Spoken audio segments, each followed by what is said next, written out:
Hello, gamers, and welcome to episode 417 of the Super Ultra Podcast Arcade for May 26, 2023. I'm one of your hosts, Daniel Nicholson, and with me is my co-host, Dominic Stallworth. What's going on this week, Dominic? All right, man. It's been a couple of weeks, man. It's been a lot going on in the gaming space. Like, we're basically, since there's no E3, but we're kind of in the depths of like a E3-ish kind of thing. You know, Sony just had their showcase happening. Yeah, it's creeping up on us. Yes. So, and also, you know, this is like compared to like 20 years ago, we're in a weird time in gaming, as in that, you know, like there's some heavy hitters coming out in June, and you don't usually get that. Yeah. You know, this is usually It's a more recent phenomenon. the time of around E3. You know, you kind of don't have many games. You might have one, at the best one, like one game somebody's talking about. Yeah, because I think like Last of Us 2 came out around this time, right, or something like that. Yeah, but that's what I was saying. It's like a more recent phenomenon where we're starting to see that more. I mean, 20 years ago, we weren't seeing games in January through August, basically. Yeah, I mean, you get some. You get like I mean, a total of like maybe 3 to 4. Yeah, 3 to 5, 3 to 5 at the most between January and I say like June or something, and then it'd be like definitely in July. You really didn't really see anything. August, because you get mad. Yeah, you get mad, and it's up. You get the NCAA football. Those are well, Madden. That's when Madden was like the heavy seller. Like Madden used to sell a shitload, and I mean, it's sort of does now, but I don't think it compares to what it did back in back in the day. I used to always see it top of the charts. Like I don't see it top of the charts anymore. Madden, like I used to. Yeah, and it'd be top of the charts for months. Now it's kind of waned on that. Had to I wonder why. I wonder Grand Theft Auto to be up there for the last 20 years. Yeah. But I wonder what happened with that. Like, why did Madden? Is it because football hasn't changed much in Madden? Like, what changed to make it so that it's not like one of the top selling games, like for months? Yeah, compared it's definitely to like a pivot to the 2K, the NBA games, right? Like that's what we've seen is just like that's grown in popularity while Madden's kind of stagnated. It did. It really did. And NBA is to the point where like I'm angry by it because of the microtransaction stuff. Yeah. Just like with baseball, like all I see when they show something like cool, like they show something cool for like creator the create a stadium for MLB to show one time, and all the people call us like, I don't care. We ain't going to talk about like some packs or like new packs or my God, new like cards people are actually into it. They are, yeah. I mean, that's what Daniel. That's what people do. I mean, that's like in 2K. That's what people do. I mean, the people who bitch about that stuff don't play sports games, right? Usually. I mean, like, everybody you hear complain about that stuff, Daniel, how many sports games do they play? I mean, sure, but I feel like from a consumer standpoint, like, why am I spending all this money? But yeah, if you like a game enough, like, it's very easy to get trapped in that kind of loop, right? Yeah, I mean, that's all everybody always talk about MLB The Show when I go up there. I have to, like, put there specifically what I want, because if I just put MLB The Show, everything... Like if you go on MLB Show like the Reddit, everything is all about the cards. Oh wow! It's about what's out, what's the season, what's to do. Yeah, that's the game really for them. I mean, that's just the same for 2K though, Daniel. Yeah. I mean, nobody talks about the seasons in 2K. They're talking about the court stuff and everything like that. Whatever. Well, I lost the track what I was talking about. Yeah, but yeah, we get we get some heavy hitters like this.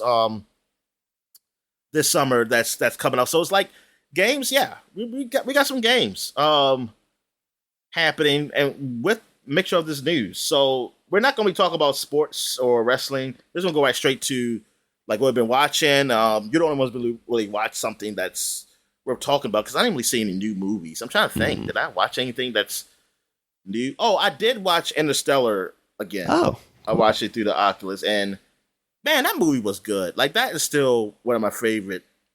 What's the guy's name? Nolan what's the director's movies. name? Yeah, Nolan North movies. Yes, that's my Christopher Nolan. favorite ones. Oh, Christopher Nolan. Okay. I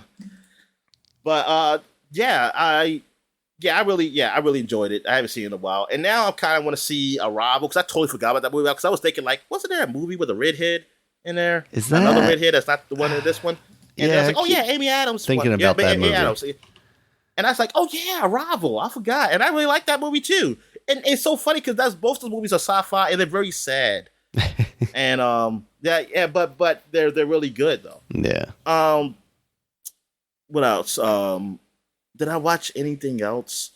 I think I started Super Mario Brothers. I didn't. Okay. I'm still at the very, very beginning of it though, and I had because at first I was watching Monsters Inc.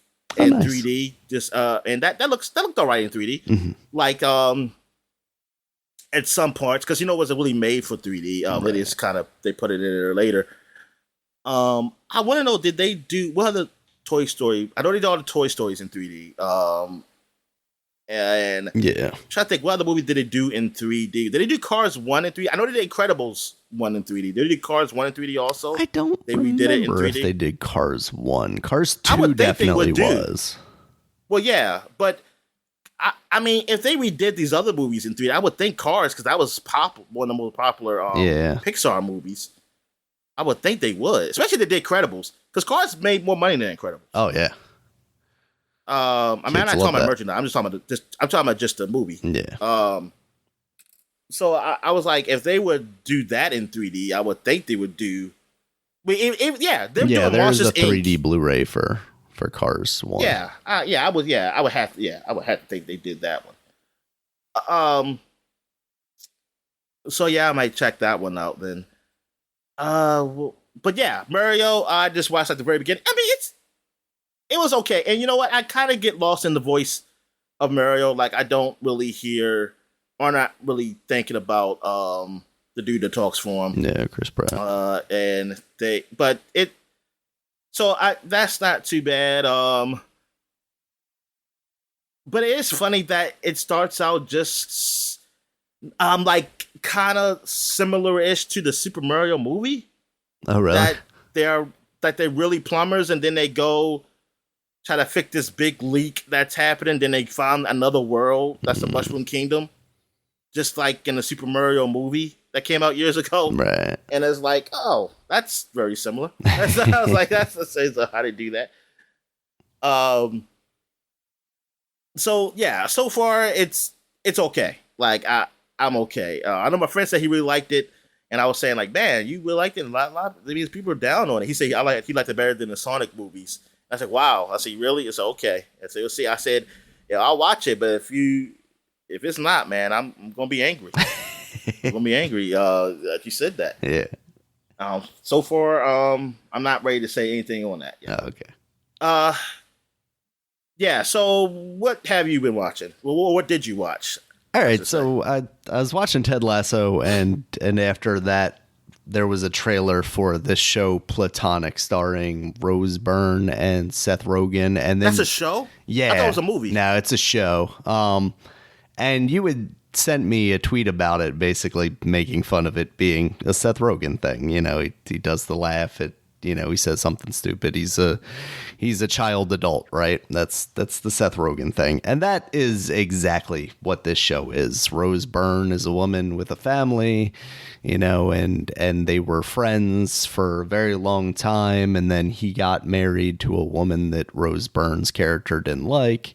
So they hadn't spoken for like 5 years. Now he's getting divorced from her, and now she's finding himself coming back into his life. Now, it's nothing like, oh no, they're going to have some sort of torrid love affair behind her husband's back or anything. It doesn't seem like it's anything like that.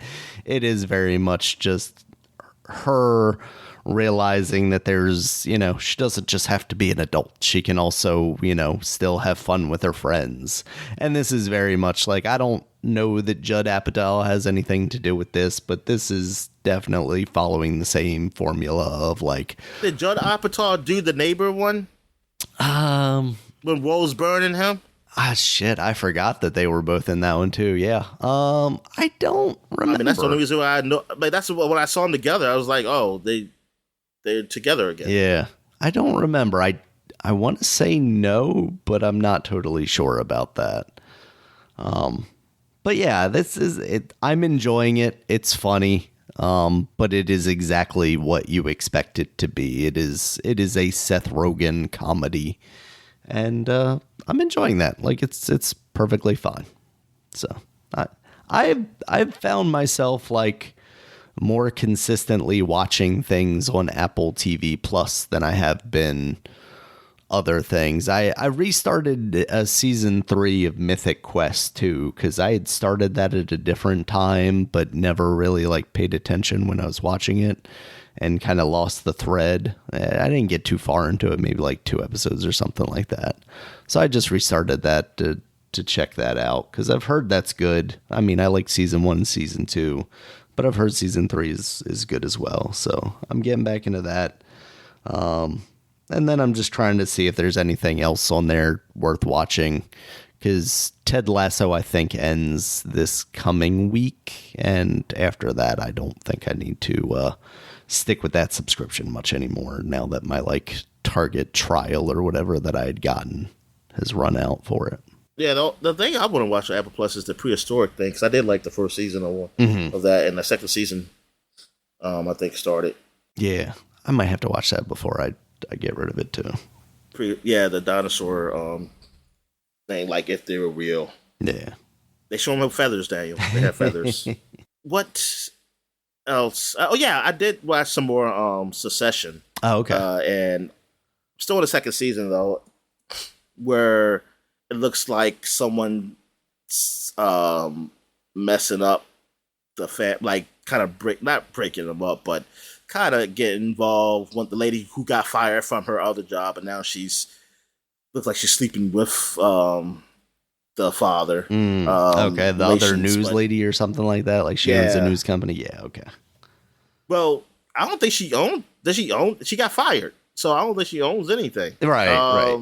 But she's like she's from that family, right? Like her family owns. Well, yeah. Well, no. Was she? I don't think she's related because she got fired. I thought she just worked for them.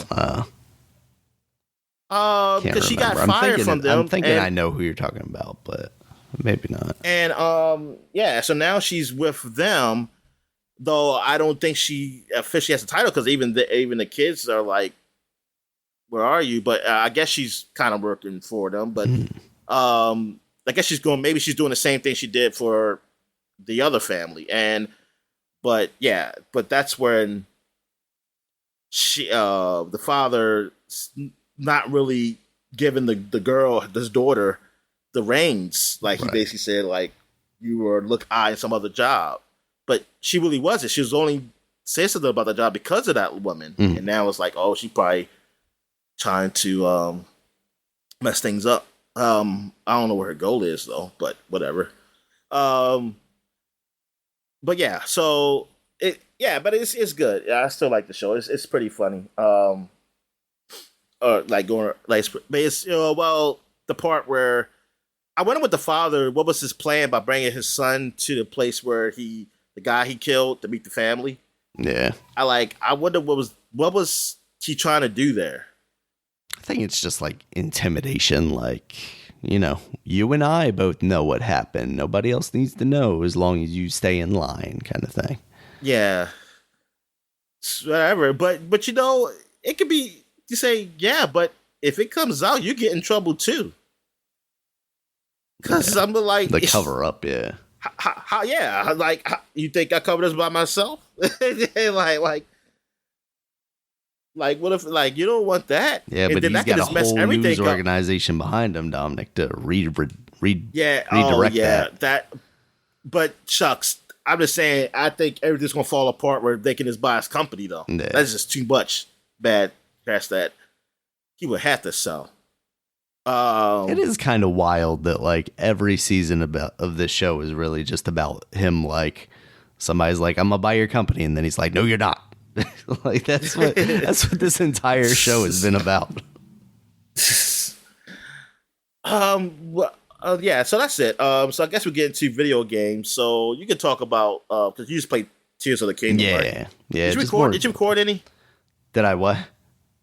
record any of it? Yeah, I recorded some of it. Okay, good. Yeah, so I just playing more of that. I finally got into and beat the first temple that I went to, but just like Breath of the Wild, this kind of open, you can go in any direction you want. I did not end up going in the direction that they kind of they say, hey, like maybe this is the first one you should go towards. They kind of push you in that direction when they give you the objective to check out the different things. I ended up in the Zoro domain and going through that temple. There's some really cool and unique elements to that temple that I think, like, if that's true of all these temples, like this game is as impressive as people say it is. I think that stuff is just that's the coolest stuff when you have a game where you find that like it has so many elements of it that could just be their own games, but still done well enough to hold together. Like that was our thing about Inside, right? Is like Inside, so many of the puzzles had like just completely different elements to them that it was like really unique and cool. And that's what I felt like with this first temple. I'm on my way to the second temple. I've kind of just gotten distracted though. I'm still just exploring the world, basically. I'll start in a direction, and then I'm like, well, I want to go back here and make sure I activate the shrine or something while I see it. That way I can teleport back to here or this, that, or the other thing. So that's really just what I've been doing, using all the new powers. I've come around on Fuse. I think I talked last time a little bit about like how Fuse was my least favorite thing, and that's where you put the weapons together. Now, as I'm like understanding a little bit more about how to create more powerful weapons and what I need to do, I've been finding myself using it a lot more. I wish there was like a maybe less cumbersome interface for that, because you always have to like equip the weapon and then you have to drop the thing if it's not already out in the world that you want to fuse it with. So if I say defeated a really strong enemy and they drop their horn or whatever, and that's the thing I want to fuse with, I then have to drop it and then fuse it. It's just a little bit weird there. Let's see, the other powers I did find out, and I don't know that it's particularly spoilery, but I was complaining about it last time that there's no like auto build thing or like templates that you can set up once you built a thing. There actually is at some point in that game. You get that. I have not gotten that yet. Because I've been mostly trying to stay away from like just guides on how to get things. Like I know the stuff is in the game, but I'm not like, oh, I need to go there to get this thing.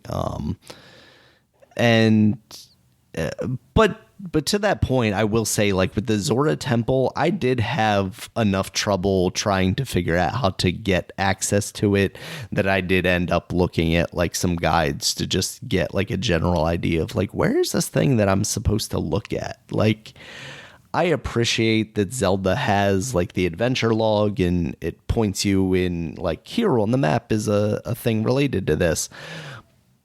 But instead of giving you like an indication of where you should be going next, it always just points you back to the person that you got the objective from for the most part.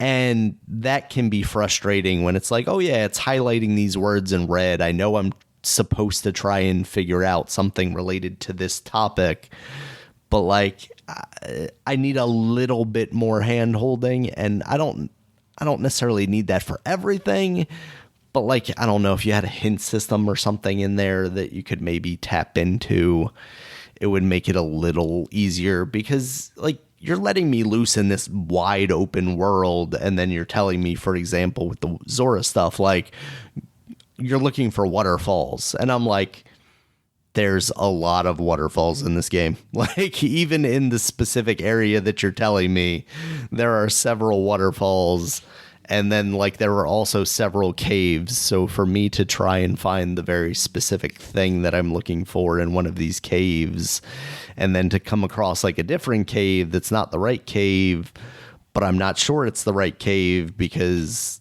there's no indication that it's the wrong cave outside of the fact that I can't climb the walls, but is it that I need the thing to climb the walls? What's going on here? And part of that is just, it's the same way with like Dark Souls games, right? It's like, sure, I can go in any direction, but if I hit the enemies that are too strong for me, that's when I should know I'm headed in the wrong direction. But am I just not good at the game and these enemies aren't the hard enemies, or are they the hard enemies? And it's just one of those things where I struggle with a little bit. Now, I will say on my way to the second temple, which is the Rito village temple, the bird people, there is definitely like things I did to get to further my journey there that definitely was not the intended way for someone to do that, because I kind of forgot that I had like the elevate power where you can, just shoot yourself up through a solid object. And had I realized that journey maybe would have been a little easier, but I was still able to do it because they give you a lot of options with all the powers and abilities that you have in that game. So still having a hell of a time with it. Still just getting absolutely destroyed by some of these enemies. And I've been focusing mostly on getting health.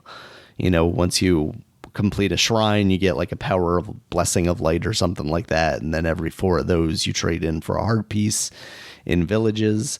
And outside of one set of 4 that I turned in for stamina, I turned those all into heart pieces, and there's still enemies that are like basically one-shotting me, and that's a little bit frustrating. But other than that, having a good time with that game.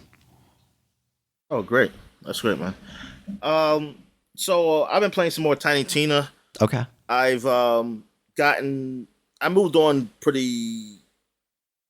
I want to say I moved on pretty far in the story. I've done a lot of side quests, and now I'm kind of going through this story. Now I went to another location where you had gotten like, now you're kind of below the sea. Well, because you did something magical that got rid of all the water. Oh. I wasn't really paying attention to why that happened, but now you kind of find a lot of enemies that's similar to like pirates and some like sea crabs or like sand sharks and shit like that. So it's something different than me fighting like goblins and shit like that before. The game, yeah, it's still pretty good. It still has some, like, I like some of the dialogue. It's pretty funny. Going through it, it's something about with the Borderlands games, which it's something with me. It's with all the games too. It's like, you only see like, you almost can tell what kind of animation is, how much animation a game can have. It's kind of hard to explain. It's like, I know it can't do, like, I want something to surprise me. Like, I know I'm not going to get really surprised about something happy. Like, I know, like, oh, they're not going to surprise me with something like busting through a wall, because I don't see them. They never do that. Like it's not, I don't see like an animation that will let them do that. Or when it does, something busts like through, like, supposed to be a little shocking, it looks kind of crappy. Like, or it doesn't look, or it doesn't look like, it looked like something like, oh yeah, you did it this way because you, like, there's no, you don't, I don't know how to explain. It's like, you don't have like whatever an asset to make it so that, oh, this can happen. Like this like somebody, like, maybe they bust through a wall or something like that. It's gonna look like, you're gonna tell like that wall is breakable.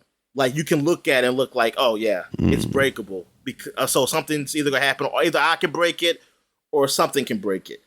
It's never gonna be a shock, because I was like, it seems like you don't have, either you don't have the access to it, or you didn't choose to make it that way, and which kind of sucks. Because, like, in a game like, I say, like God of War or something, like, I can go somewhere and something just pops up, like, not just sort of scares you, but something just happens where, like, something fall, like I don't see it coming. I was like, oh crap. I was like, and but And here it's like, you're kind of it's limited in certain ways.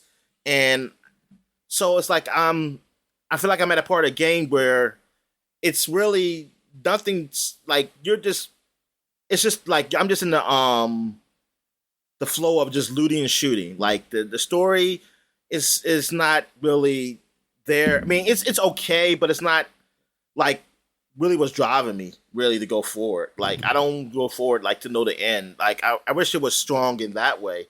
But it's really be just like, hey, I feel like playing a shooter now until I get tired of playing. And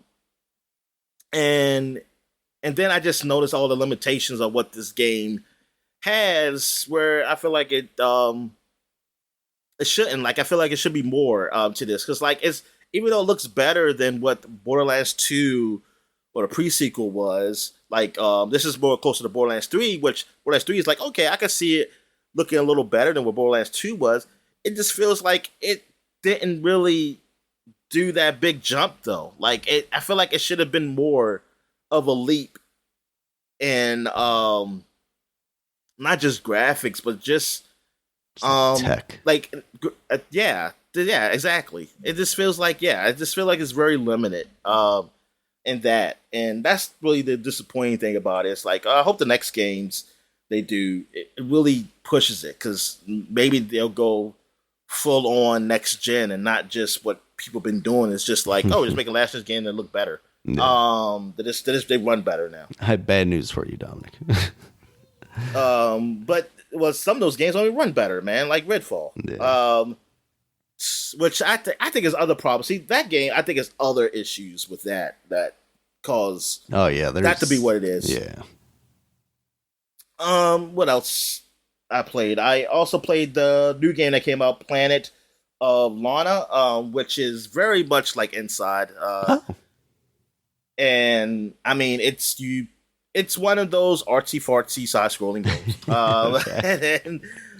But like it's no talking. They talk in a language that's made up, and like they just like say mostly I hear is like my sister. I'm assuming it's my sister saying Lana, like my name, and I say her name, whatever he says. I don't know what he says. But like your little village gets captured. These aliens come and capture your villagers. So now you're trying to find them. You're trying to find your sister and everybody else. And you're trying to avoid like these alien traps. And it's just like Inside, where like you die.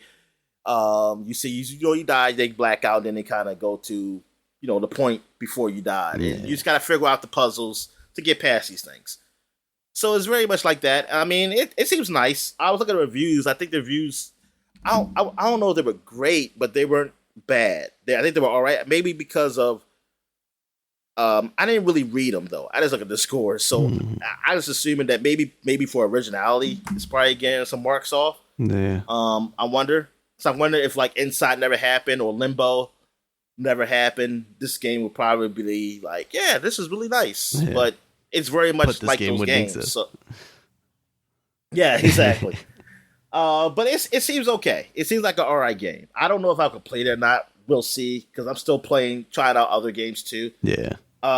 Ghost Lore. It's a game that came out. It's a pixelated Diablo style type of game that seems to be done by some small studio I never heard of, but it's on Game Pass. And I don't know if it's in early access or what, but they do got some things to fix. I hope it is, because it's a lot of little bugs there, here and there, that needs to be really fixed up. Like, I don't even know if it's even on PC, honestly. I'm not sure. I know it's on Game Pass.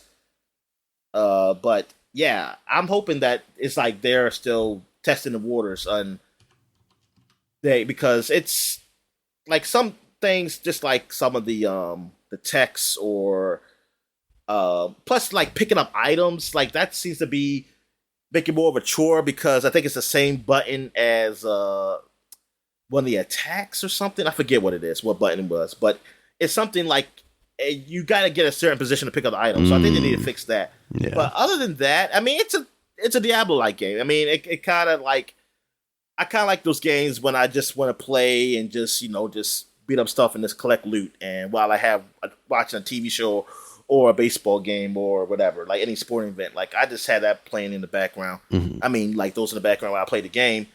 And yeah, I mean, it's all right. It's a all right style of game. It's nothing really. I want to say special. The only special thing is that the way it looks really pixelated look to it. So if you're into that, that's all right. And I guess it can hold you over until Diablo comes out. You can play this. I'm trying to think of some other things. I haven't played it in like 5 days. What else I do in the game? Man, really nothing much to say. I think I'm on like the second boss. I went to the first boss like really the beginning. Then my second boss, I think it killed me, so I now have to go back to it. Yeah. I mean it's okay. Is it multiplayer? Can I play with people? I'm trying to think. I think you can. I don't know if it's just local, and I gotta try. I gotta look. I don't know. It looks interesting. It looks almost like if somebody tried to make a Diablo light, like for like a Game Boy Advanced or something like that. Yeah, exactly. Because it was something one of these games I was mad. I was like, oh man, it's only local, and I want to say it was this one, but I'm not sure. It better not be. It better be y'all. The freaking online. What else have I played? I also played that game is called Ghost Lore. I beat Yakuza 3. I went through the story of that, and it was all right. It's not as good as the previous Yakuzas I played, but it was okay. I'll go into 4, I guess, later on. So at some point after I play some of these games. I also played another game that just came out, Eastern Exorcist, which is a side-scrolling action game. Which I played very little of just to get. I was really tired out, but the action seems pretty good. You choose between a man and a woman, and I don't know what the story is, whatever, but like it's not just action button, like you gotta hit, like you gotta time it and like time your attacks and things of that nature. It's a little more complicated than that, and it seems and I didn't play like the very beginning, so I didn't really get too deep in the game. I am going to probably play more because I do find it interesting, like how it plays. So I don't know. I wonder if it's just a side-scrolling, action game, or is it more Metroidvania-ish? But I think it's more of an action game. I don't think it's going to be a whole lot of puzzles with this one.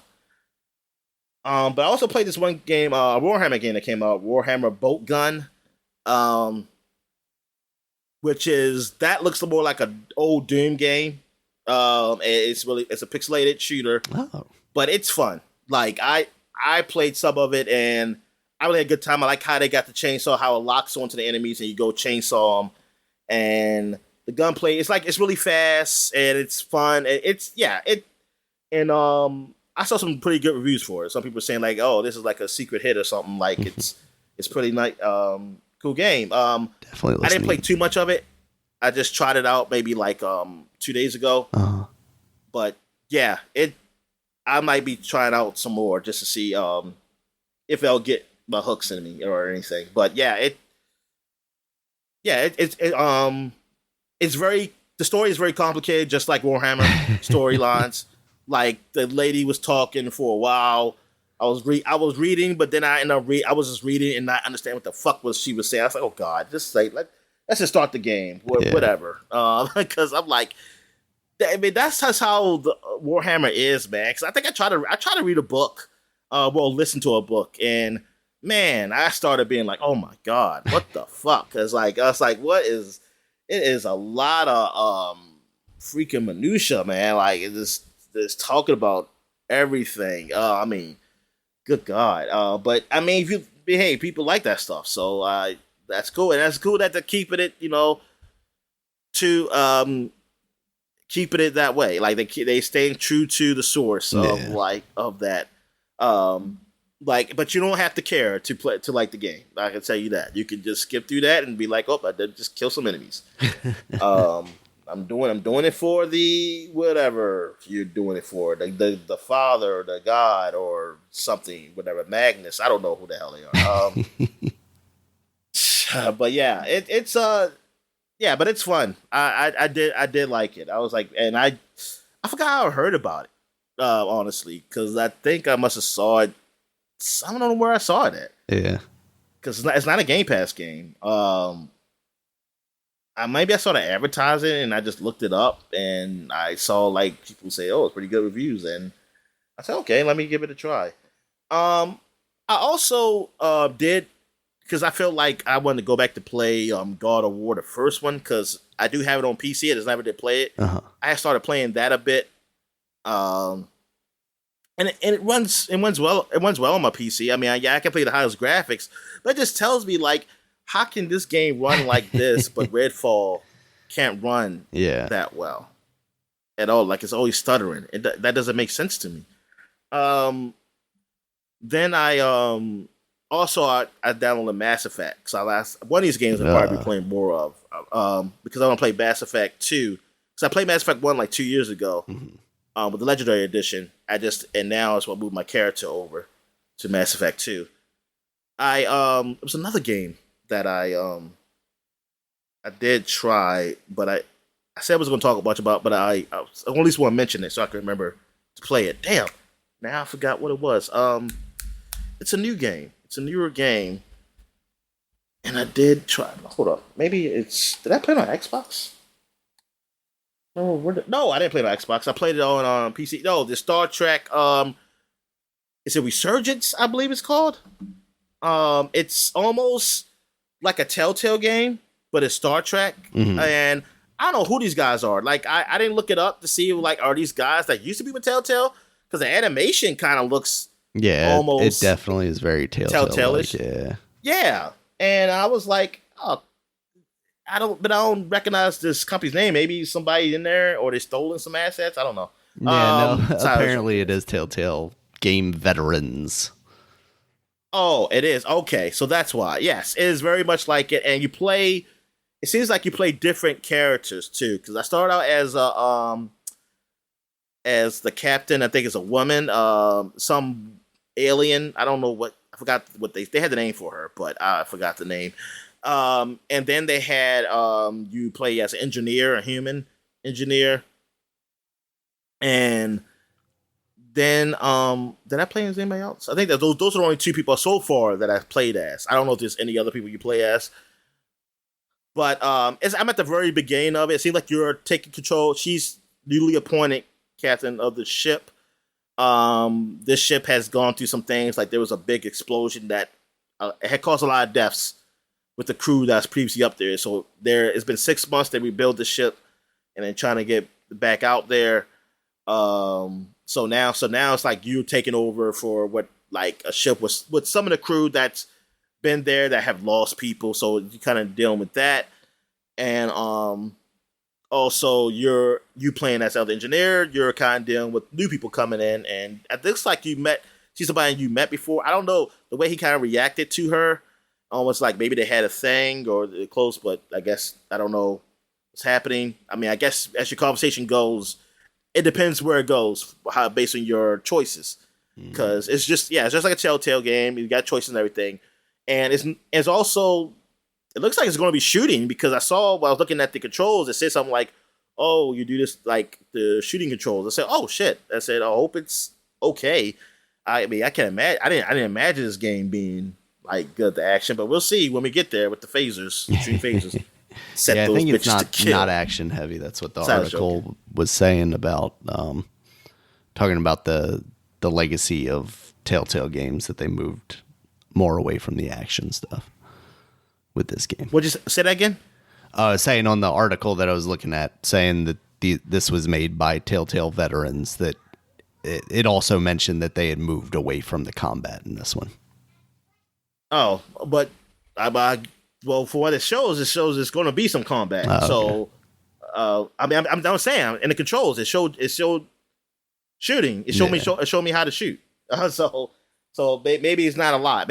But then again, it's probably some. I mean, I don't think it's going to be a lot because it's probably like the early Walking Dead where it's like, oh, I got a gun now. I need to do a thing, right? Yeah. But in Star Trek, it's not a lot of shooting. Yeah. Well, phasing. Old Star Trek is not a lot of shooting. Now, this new one is a whole lot more action. Yeah. Which I mean, not saying that's a bad thing. I mean, some people it is, but that's not the reason why it's bad. But I always preferred like the old kind of sci-fi things. I'm more like the story of the science part of it. Than the whole action and stuff like that. Even though I did like the ending of Deep Space Nine, but that was the ending when they got all action, and that makes sense. It's like it was a build up to it.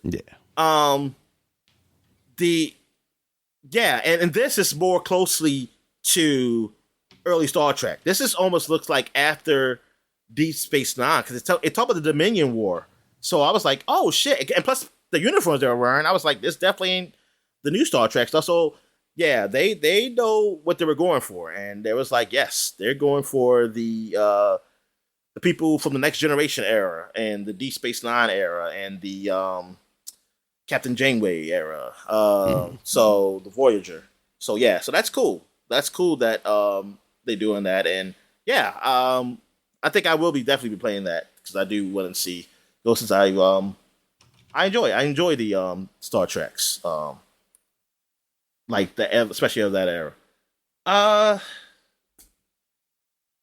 think that's it. I think that's really what I played. So it's really like I haven't really. Yakuza was a game I was just playing, but since I beat that, I'm trying to see what can I delve into. I'm kind of feeling God of War and maybe Mass Effect, but some of these smaller games I'm thinking about. Because then there's the game called Convergence, the action game from League of Legends. That came out, and yeah, so I kind of want to try that too. Plus, it stars my boy. In there. Yeah, from the TV show. I mean, it's from the game, but I ain't played the game. That's not all in Game Pass, right? No. Okay. I just wondered because they have all that, like the partnership with Riot, where you get the for League of Legends stuff. Yeah. Well, I mean, I didn't. At least not on Game Pass for console. I mean, I don't know if it's on PC or not. I didn't see it on the PC here either. So yeah, they're gonna make you buy that one, bastards. All right, so so that's it. So I guess we'll take a quick break. When we get back, we'll get to the flashback segment. All right, and we're back. And now we're going to the flashback segment, which we have not done it for a while. So basically, this is all the rest of the games of May. We did like a few games of May in our previous the podcast before last, but so now we're just doing all the rest of the games of May that's worth talking.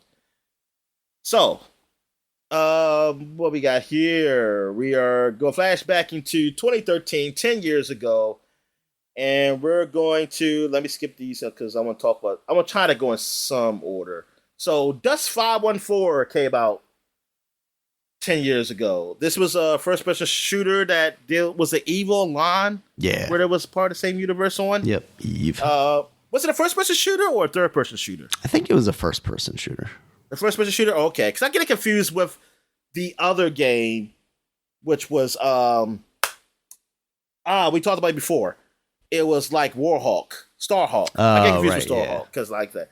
But anyway, that's 514. So it's like boots, basically your boots on the ground while homeworld, you're up in the sky, your strategy like. So could you now? It was just part of the same universe, or could you play while somebody was doing the homeworld stuff? I think the whole idea was like.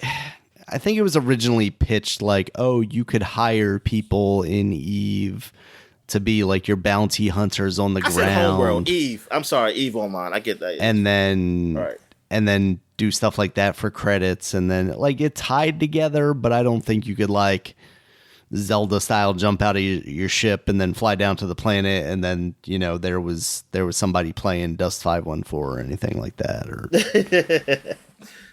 yeah, that would have been cool. But the game didn't get reviewed that well. I mean, they got 5.8. Yeah. They basically were trying to say stay in your lane.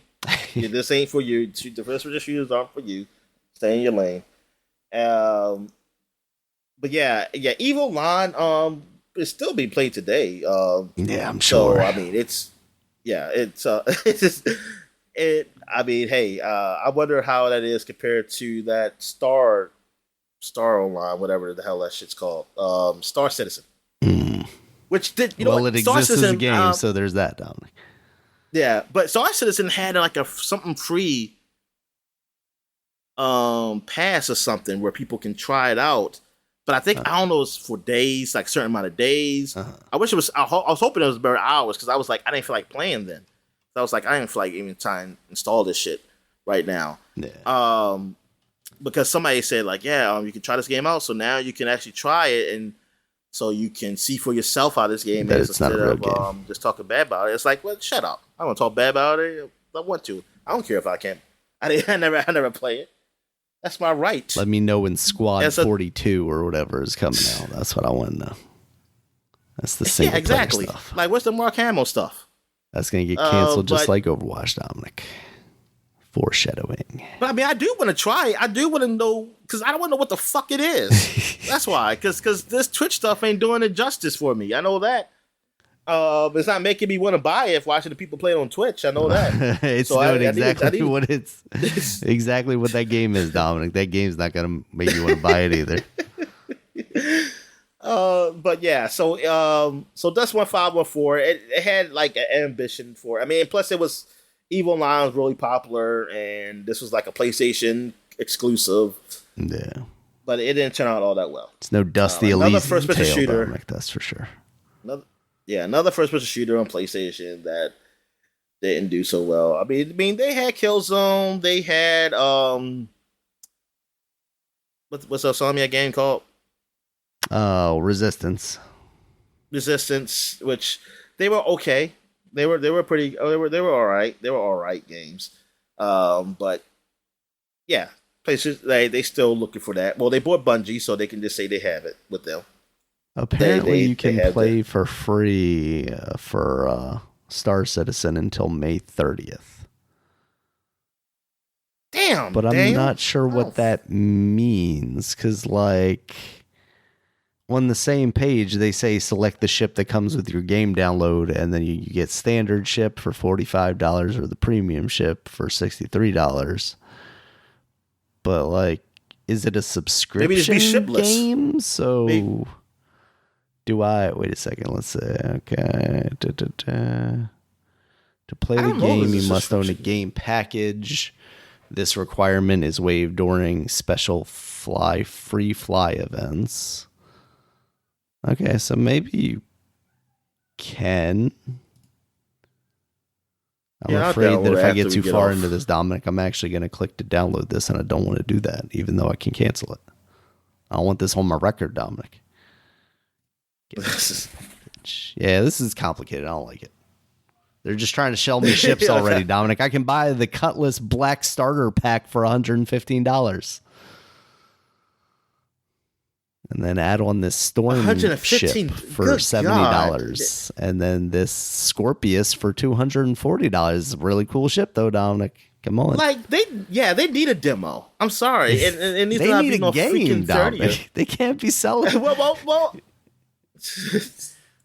Can't be doing this. We say it's not a game, but these people are doing something up there, Daniel. I mean, sure. What are they doing? They're just flying around in empty space. No, I saw a nice looking spaceship up there. Yeah, flying around in empty space. Nice looking spaceship.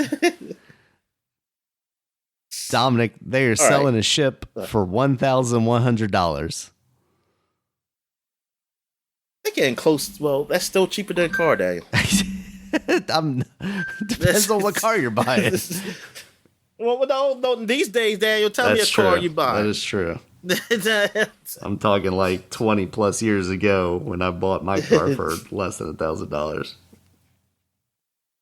All right. So where are we at here, Daniel? We got Metro Last Light came out 10 years ago. So this game, the sequel to Metro, which was like it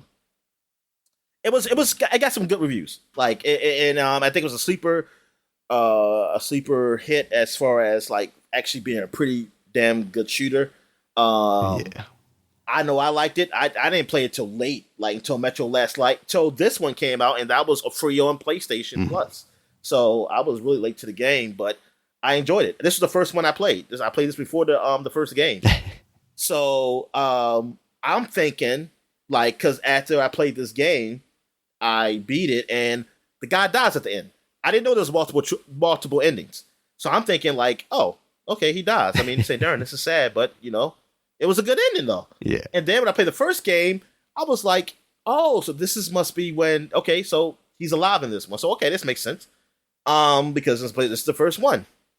And then I get to the end of that game, and he dies.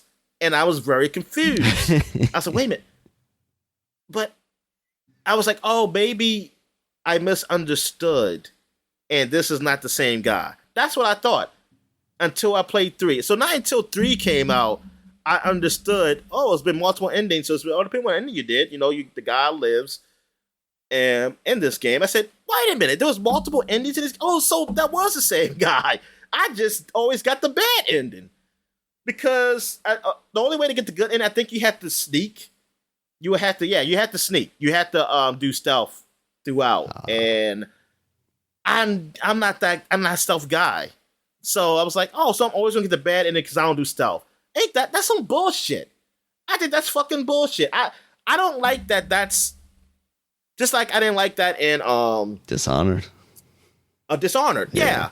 That like you gotta if you did stealth throughout, like to kill the guys or don't kill. Yeah, it's a weird thing to give you the option to play that way, but then basically tell you that that's the wrong way to play it, right? Yeah, or I mean, some people say, "What's that the wrong way?" It's just that's the way. Now, Dishonored, I don't think you die because you went that way. I'm not sure because I never beat the game. When I got to that point, I got pissed off that I stopped. But in Metro, I'm mad that they make it like, oh yeah, you have to die because you didn't do stealth. I was like, what the? Go fuck yourself. Like these guys were killers. Why the hell should I be like? So what? They saw me or. Actually, I don't know if it's stealth or I wasn't supposed to kill either. I don't know if it's a combination of both. It's so. I think it's dumb. It's dumb to me. Like I think it should be okay. You want to change the ending, fine, but why should the ending be like, oh, you die? It's like, come on, man. Yeah. Anyway, but. Metro Last, it was a good game. And like I really liked it. I liked the whole idea. Like I thought I would hate it because when I used to read stories about Metro Last Light, it's like, oh yeah, you go out into the world, you gotta watch out for radiation poisoning, so you gotta always monitor yourself. But you know what? That wasn't it. They put it in the game in a way it wasn't annoying. Like I wasn't annoyed by it. It was just part of the game. Like I felt so like I was in that world that. Like, oh man, yeah, I gotta watch out for radiation poisoning. I gotta monitor myself while I hurry up and get through here and watch out for these monsters. And it didn't really frustrate me to do that. Yeah. And I like the option of stealth that they have in there. Like sometimes I do it, but then sometimes I just want to go, shoot. That is what's like, fuck it, I'm just gonna kill everybody. But yeah, and I like the whole going through the tunnels and just the whole story of being underworld, like you're living in the subway system, like because the outside world's been fucked up because of the fucking atomic bombs or whatever. But it was a good story. It was some good action. I mean, the shooting was okay. It wasn't great, but it was good for this game. It kind of gave me that feel of like Fallout, but better shooting. Like more of a shooter than an RPG. Yeah, man, I really enjoyed it. And you got up here Doritos Crash Course 2, so you gotta tell me why was this worth talking about? Because it was a Doritos branded game where you had a little dinosaur chasing you, Dominic. I thought the first game was that. You're right. This is part 2. The second one was the one that was like a wipeout game where you're your little avatar and you would run through and there would be like swinging stuff and. See, I never played this one. It was pretty fun. It wasn't anything more than because I think it was free at the time too. It wasn't anything more than just a Doritos advertisement. But for that, it was It was pretty cute. You know, it had all the wackiness of a Wipeout course. You know, you didn't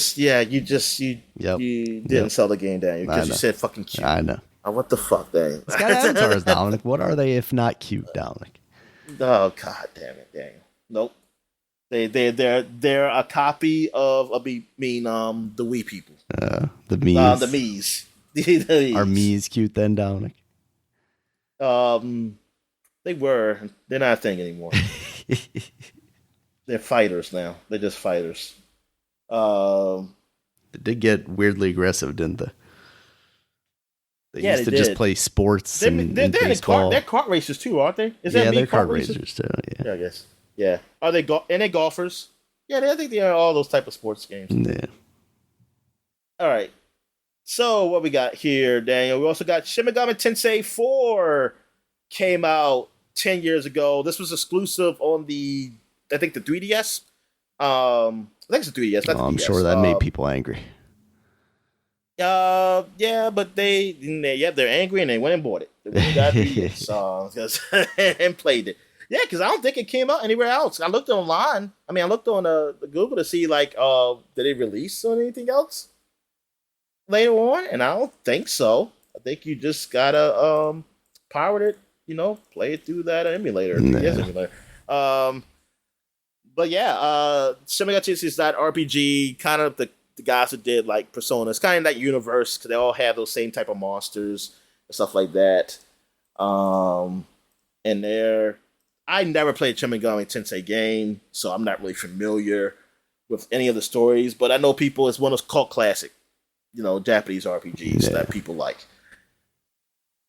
And that is it for. Oh no, it's not. I have to go back because I'm going in order. All right, so now where we got here? We got Ratchet and Clank Full Frontal Assault came out for the PS Vita. Yeah. This was that tower defense game for the PS Vita. So did you play this?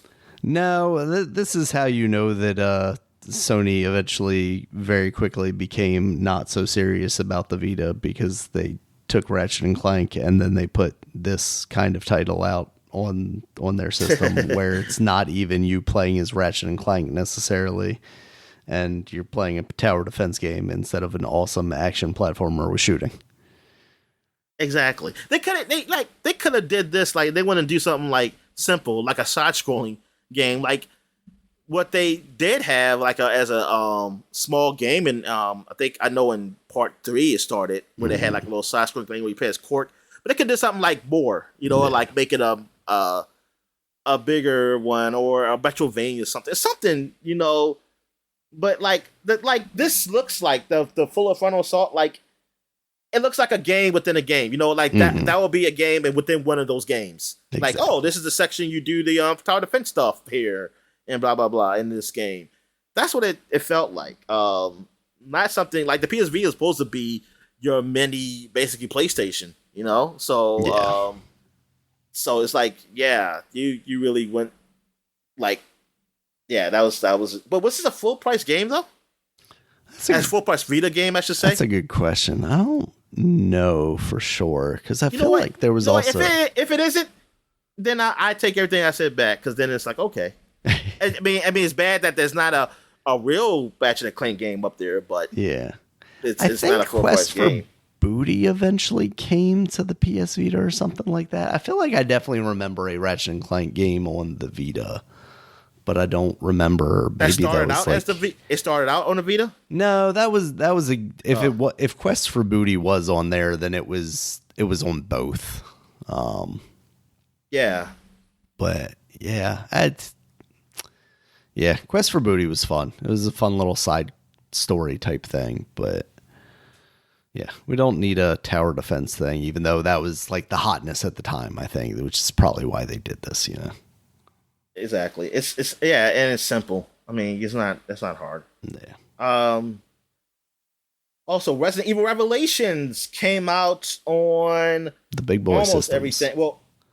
Well, yeah, all the real systems. Yeah. Because it was on just the 3DS or DS. Yeah. Okay. But yeah. So now they finally got up there, so you can really see how those graphics look. Those on are those games. systems, which That's is a game that I always wanted to go back and check out because I've heard really positive things about it, and it's still kind of from that era of, you know, post Resident Evil 4, so it's more actiony, but they are doing they're trying to make it more of a horror thing than Resident Evil 4 was. You know, you're constrained in this kind of ship, I think it is. And yeah, and so it's a little more faithful to like almost the Resident Evil 1 remake. Well, Resident Evil, remake for like the GameCube. I just haven't gotten around to it. It's one of those things though, like that and Revelations 2, I think are pretty well received. And 7. And of course 7. And Don't 8. forget 7.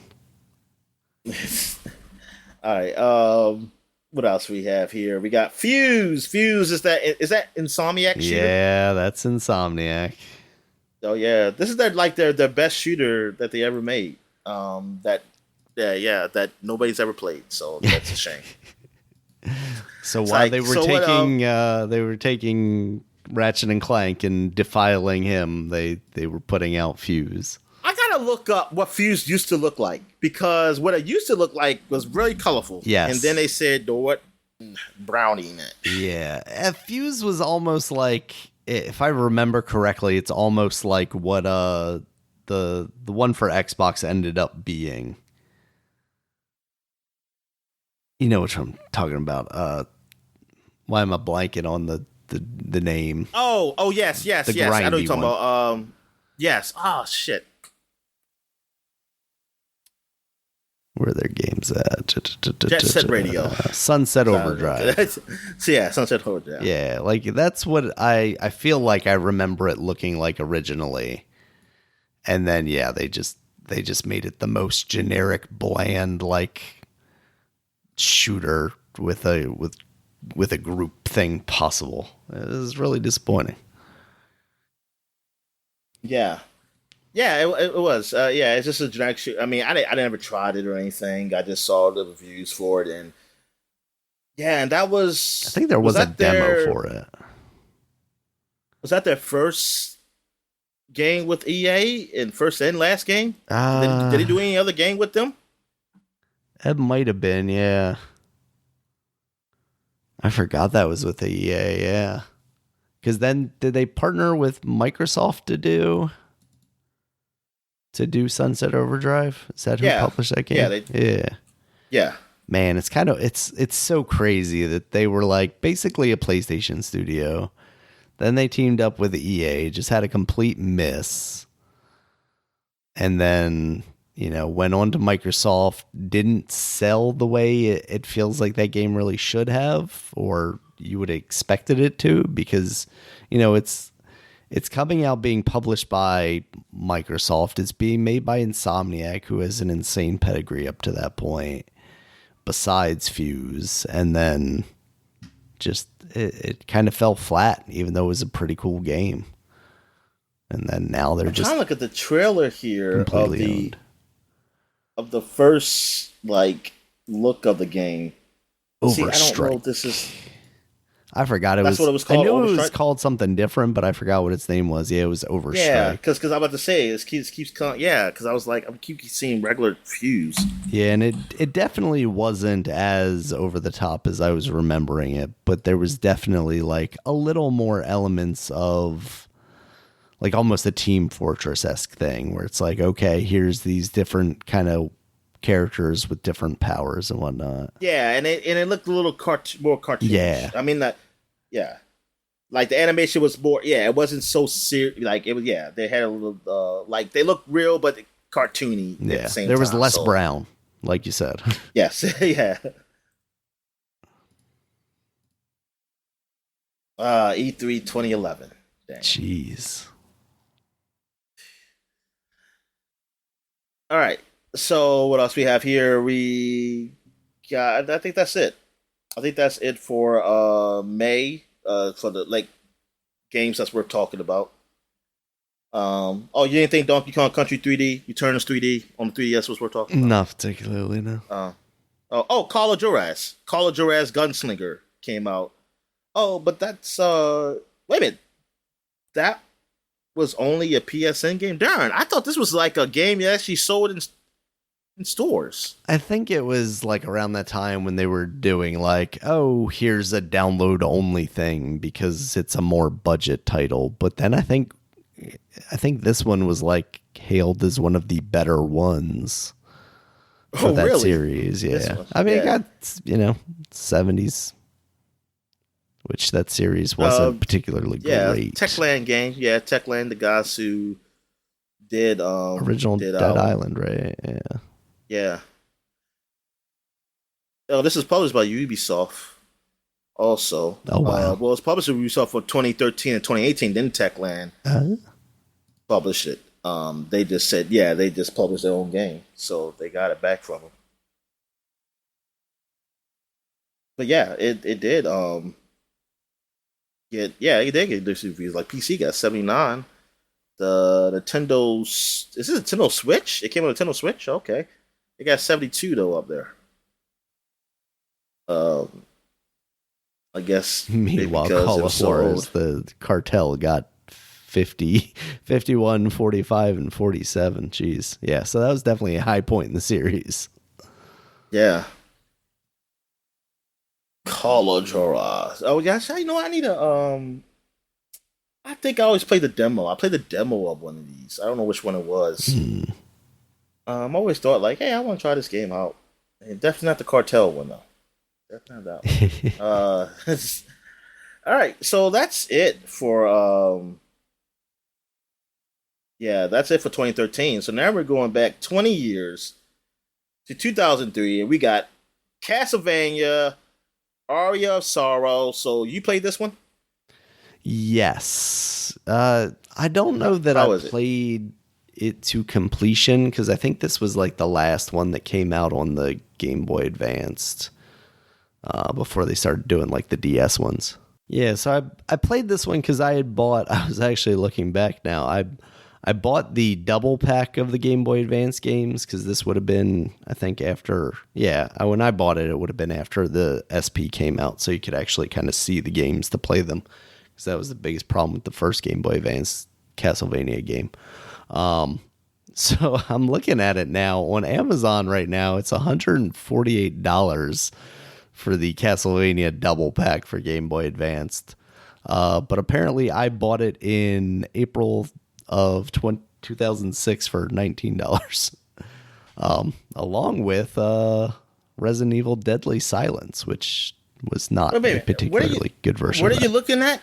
I'm looking at my Amazon purchase history. I looked up to see because I thought I had owned the double pack. So I Googled the double pack and it took me to the Amazon page. And it had that little thing at the top that you see now. If you bought something before, it tells you like last purchased. And it just happened to show me my last order for that back in 2006. I thought that was kind of funny. But yeah, I think all of those Game Boy Advance Castlevania games are really solid games. I can't tell you which one of them is the best or which one of them is even better. Well, you better figure it out, Daniel. You better figure it out. You better rank it. All right, I'm going to go back and play all of them on the Switch, and then I'll let you know which one's the best. But yeah, I think all of those are highly rated. I enjoyed what I played of all of them, and I definitely recommend them. There's that collection for the Switch out now, so yeah. All right, so what else we got here? We got Day of Defeat. So you got to tell me about this because I don't know nothing about this. Yeah, so this is basically the source game. Basically World War II. I think it's World War II or World War I. I think it's World War II, but it's basically like it started as a mod for Half-Life and then eventually became like an official product, basically from Valve. So Valve game, pretty big deal. But I don't think many people are really talking about Day of Defeat much anymore. Yes, it's exclusive to PC. Yeah, I'm trying to think if it ever came out anywhere else eventually, but yeah, it was mostly played on the PC. Okay, all right. So we're what else I'm looking at here? I'm sorry, I'm looking at something. All right, so we got Into the Matrix. Oh yes, there. Yeah, it's been 20 years. Into the Matrix. So this is back when the Matrix 2 came out. Matrix 2 Reloaded came out, and they had this game that was kind of prequel slash in between kind of movie because it kind of happened like before and during Matrix 2. You play as the I'm about to say Angelina Jolie. You play as Jada Pinkett Smith, and another dude, who's the Asian dude, right? And so I think his name is like play Ghost as those or something. two characters, and it was fun. I mean, I remember playing it. I remember like enjoying it for what it was. I liked it better than the movie, but like that. And the movie, the Matrix movie was that the action was good, even though like that Mr. Smith scene was too long. Like I said, that's what I knew why they edit movies. I learned why people edit movies because of that movie. Because I never thought as like a young kid, like I was like 17, but I never as a young man like, oh no, action scenes can't be too long. You know, as long as it's cool, man, you can go forever. But no, you can. It can be too long. That shit should have ended. Like it didn't need to be that long. And then like the amount of action it had in that movie, it was like, yeah, it's good, but the story, I did not like the story. I didn't understand it. When I first saw it, I didn't understand what the fuck was going on. I didn't know who that guy in all white was. I was like, oh, that must be God, I guess. And I don't know. I don't know. It just, nothing made sense to me until just like at the end, when you saw that Mr. Smith was, oh no, he's in the real world. I didn't even know that. Because I didn't know who that dude was. I didn't hear somebody say, oh, he's there. I said, who the fuck is he? I didn't see that dude in the movie. Who the hell is this dude? I did not know who he was until I had to go read up and saw like, I had to go look at it again to know like that was Mr. Smith. But yeah, I didn't even go see the third one in the theaters. I think I'll wait for that to come like on DVD to finally watch it and see how bad it was. I was like, darn, this is even worse than the second one. And I was like, it's like, this is damn sad. Like, the only good one was the first one. Yeah. But Into the Matrix, yeah, that was fun. I mean, it was a big deal because it's like, yes, we get all that Matrix effects and play it as a video game. And I know that game, it sold a lot. Like, I know it sold a lot initially. Like, that was like one of the top selling games at the time.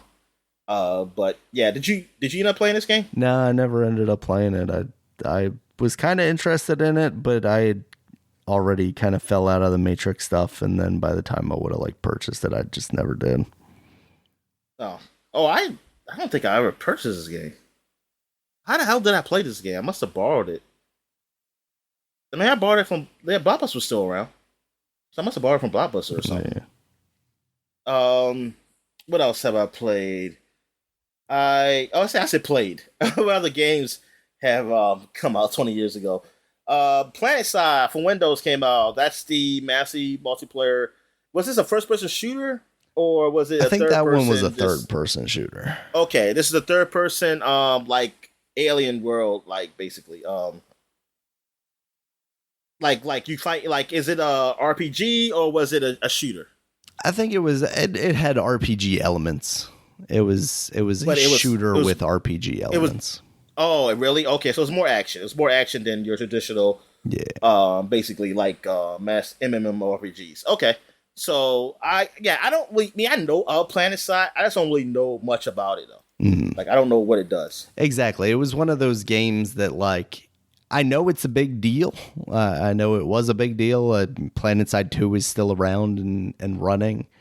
I know there are people playing that game, but I don't know much about it because I've never ventured into that world, really. Yeah. Like, you cannot play PlanetSide 1 anymore. It went offline the 2016 because I guess PlanetSide 2 is the one you're going to have to keep playing. Yeah. With this. And I think there's still Sony Online is still part. Yeah. I think it's still. Well, the EU, I know the first one, the EU was Ubisoft. I don't know what the second one is. If it's plus like Ubisoft or Sony. Sony just said we just want to take it. Excuse me. All right, so you can definitely talk about the next game. WarioWare Incorporated, Mega Micro Games. With the money sign with the S. I forgot that we hadn't already talked about this because we kind of went in depth on it when it released on the Game Boy Advance Virtual Console, but it's an awesome game, basically a small collection of different mini games. They're different characters inside the WarioWare Inc.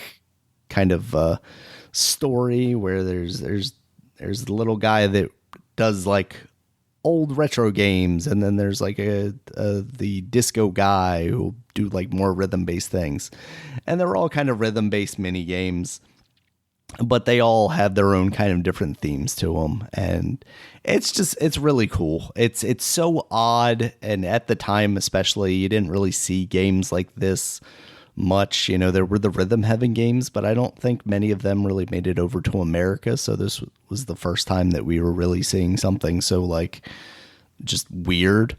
And mixing that with like little tastes of old retro games, you know, there would be like, oh, here's Super Mario, jump on one Goomba, or here's Metroid, you got to collect a missile tank, and you know the missile tank's right across the thing because all of them are like 30 seconds.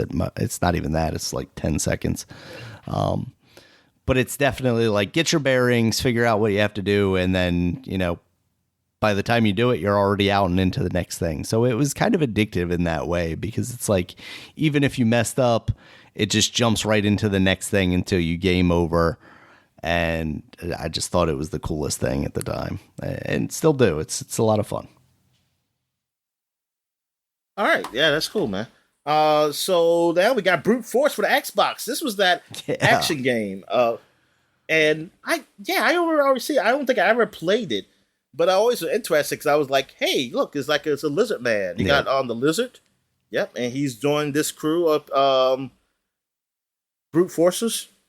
And it's on live. It's online. Yep. Was it multiplayer or was it like co-op? I think it was multiplayer. co-op. I think you shoot each other. It says single player. Oh, really? Okay. Well, it just says multiplayer on the Wikipedia. Let me gotcha. go look to see what it is. But yeah, it got a 77 Metacritic. I mean, some people gave it a bad score. Like Edge gave it a 5. Yeah. But Game Informer, I remember them giving it like an 8.25. I was like, okay, this is a cool shooter. It's a cool exclusive shooter for Xbox, and one of their like it was an Xbox Game Studio game, and like showcase for their online to show off like, hey, an online game. Because this was supposed to be like their next big exclusive after Halo. Halo, yeah. And it never did pan out. Though they can do it now, Daniel. Yep. They should do it now and bring it back. Don't give them ideas, Dominic. Next thing you know, we're going to be seeing at their E3 as Summer Games Fest thing or whatever. They're going to announce a CG trailer of this, and it'll just be you go see the lizard. Yeah, you go see a lizard. You'll think like, what again, Spider-Man? Yeah. And then it's like, oh no, that's a brute force. that actually would be incredible. You know what? Let them do that. Let them take the biggest L. Just another 20 titles of games that have come out on Xboxes in the past that they're never actually going to release. Add it to Fable and Perfect Dark and all the rest of them. Oh, what was it? It's developed by Digital Anvil. What did Digital Anvil? What else did they do? Nothing. They got shut down. Yeah, that was it. That was the last game. Before that was Freelancer, which was on the PC. Looks like some kind of space shooter, and Starlancer, which was that was the prequel. That's what happened. They messed up, Dominic. They should have made Brute Lancer. Brute Lancer. Force Lancer. So with Starlancer, Freelancer, then Brute Force. Yeah. They should bring back Starlancer, Daniel. That's what Microsoft should do. They bring back, we're bringing back Starlancer. You remember that great franchise? I was like, what? That'd be like anytime they talk about Crossfire. That was on Dreamcast, Starlancer. Oh, okay. And that got good reviews too. They got a 79 on Metacritic for Dreamcast, 78 on PC. I mean the worst score was GameSpy.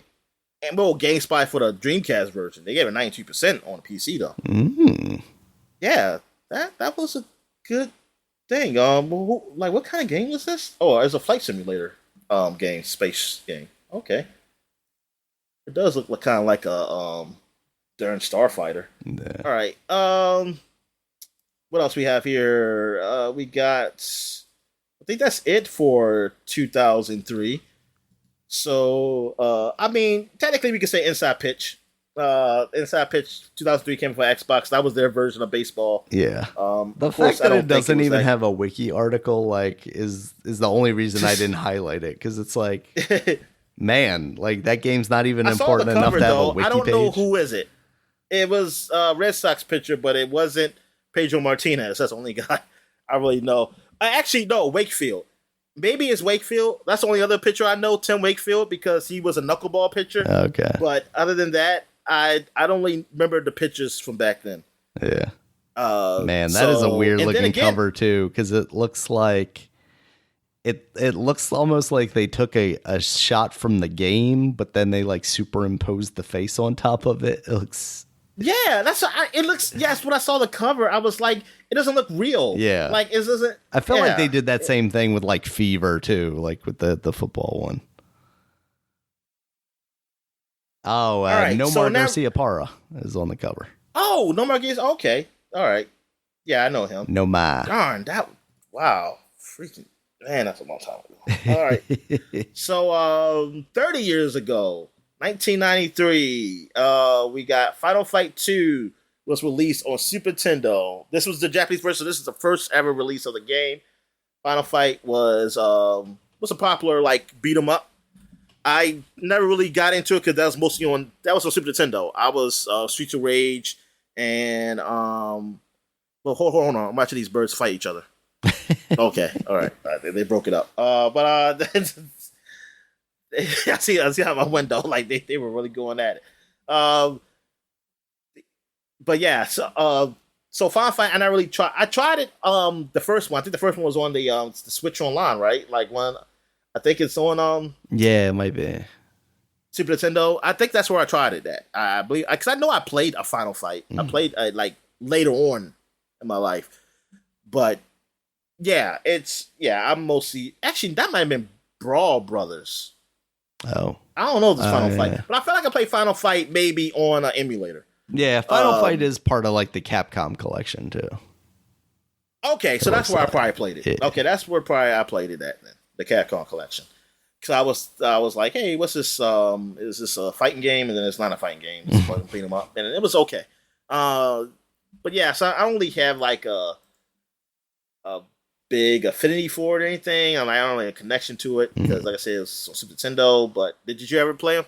No, I don't think I ever played the Final Fight games. You never played any beat 'em up? No, I'm not. I was never a big beat 'em up guy besides like the Spider-Man games, like Maximum Carnage.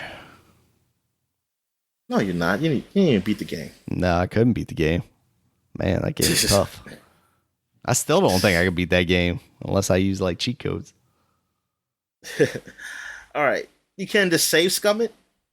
I mean, yeah, maybe if I use like an emulator and I had save states or something like that. Yeah, that's how I used to do all those games. I used to save states like crazy, like have that button set to a hotkey, like save. Like, but sometimes I make a mistake and say, "Oh shit, I saved when I'm about to fall."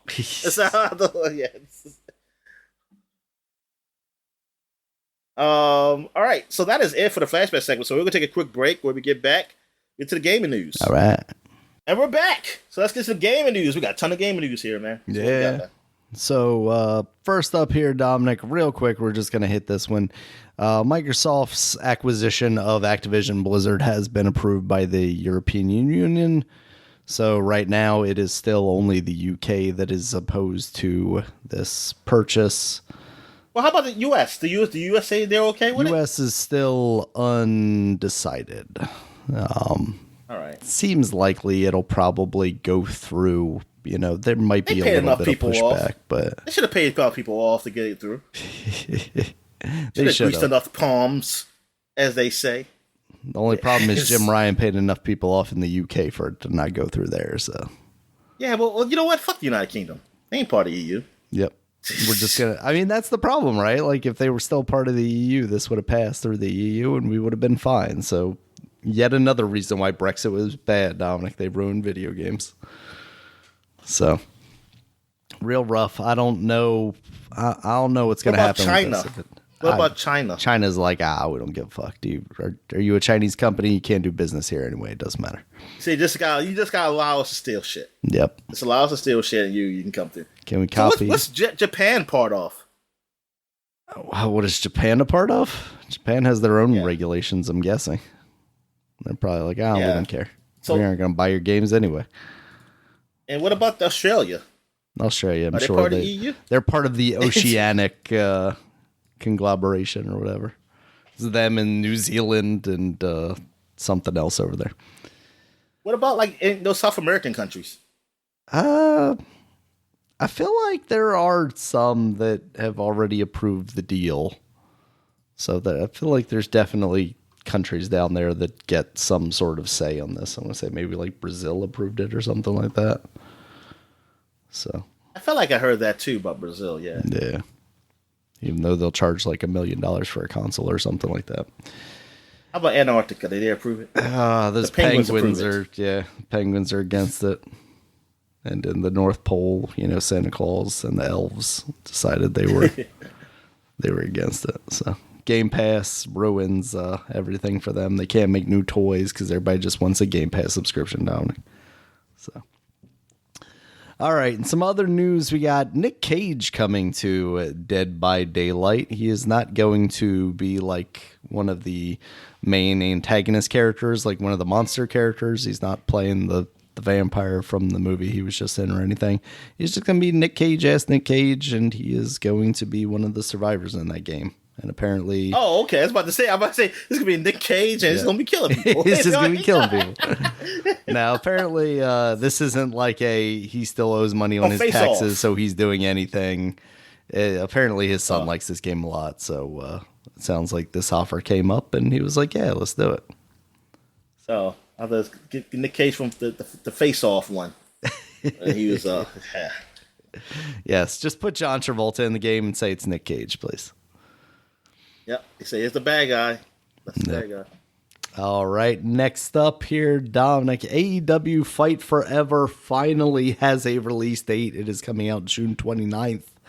Which means it is just a little more than a month away, and we still don't have like a full roster. We've seen very little on this game. Evil Uno, one of the wrestlers from AEW who has been involved with this game, was on Twitch the other day streaming alongside Orange Cassidy for about 30 minutes, just kind of showing off gameplay during the matches. It looks all right. They keep leaning on... It does look all right. The fact that it's, like one of the Aki games, like No Mercy or WrestleMania 2000. I can only hope that that's true. I've heard plenty of games invoke those names in the past. It seems like they're trying to be a little more true to that. And, I have my reservations about this game, but I really just hope it ends up being fun. I don't need it to be much more than that. I just need it to be fun right now, and then eventually they can build up from there into like a more spectacular game. But for now, this first outing, I just want it to be good, and it's coming out on the Switch. In addition to everything else, I hope the Switch version of that game is good, because I could see myself getting it there to just kind of pick up and play from time to time. So they need to do like and in that game they should have like, you remember when WWF used to do those Ted Turner spoofs? They should do some WWE spoofs in there, making fun of Vince McMahon. Yeah, maybe like Max Caster's rap. One of the tag team guys, their gimmick is rapper, and he'll come out like during his entrance and do like freestyles. Maybe some of the freestyles in the game will be like that. But it's so funny when I think about those spoofs, because like a lot of Ted Turner spoof stuff was just about them being old. Mm-hmm. I mean, and Ted Turner trying to sue him or something, whatever. Yeah. But thing is, WWE, they stay old. They are perpetually old. Yes. Yeah. I never got that. It's like, I got old guys too.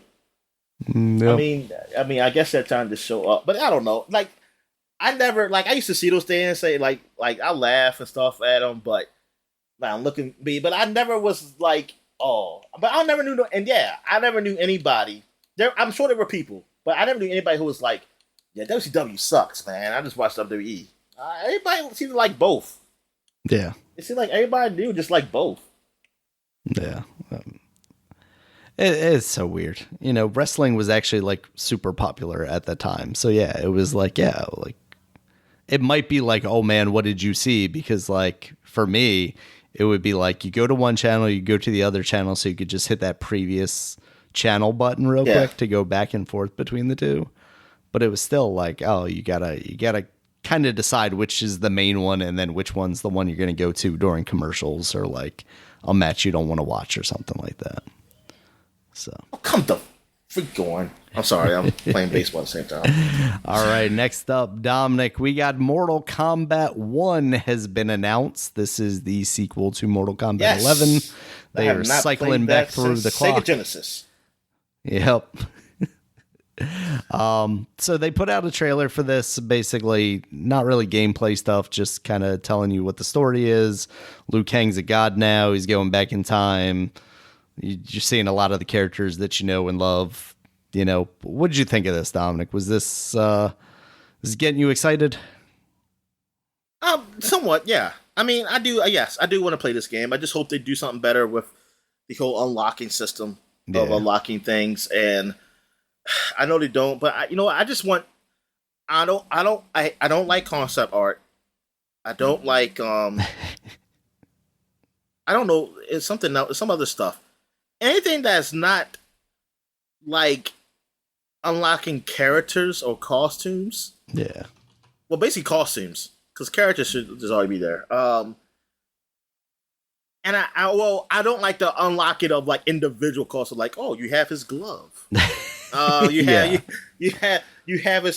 her pinky ring, or something like that. You have the headpiece. Now you got to get yes. Yeah.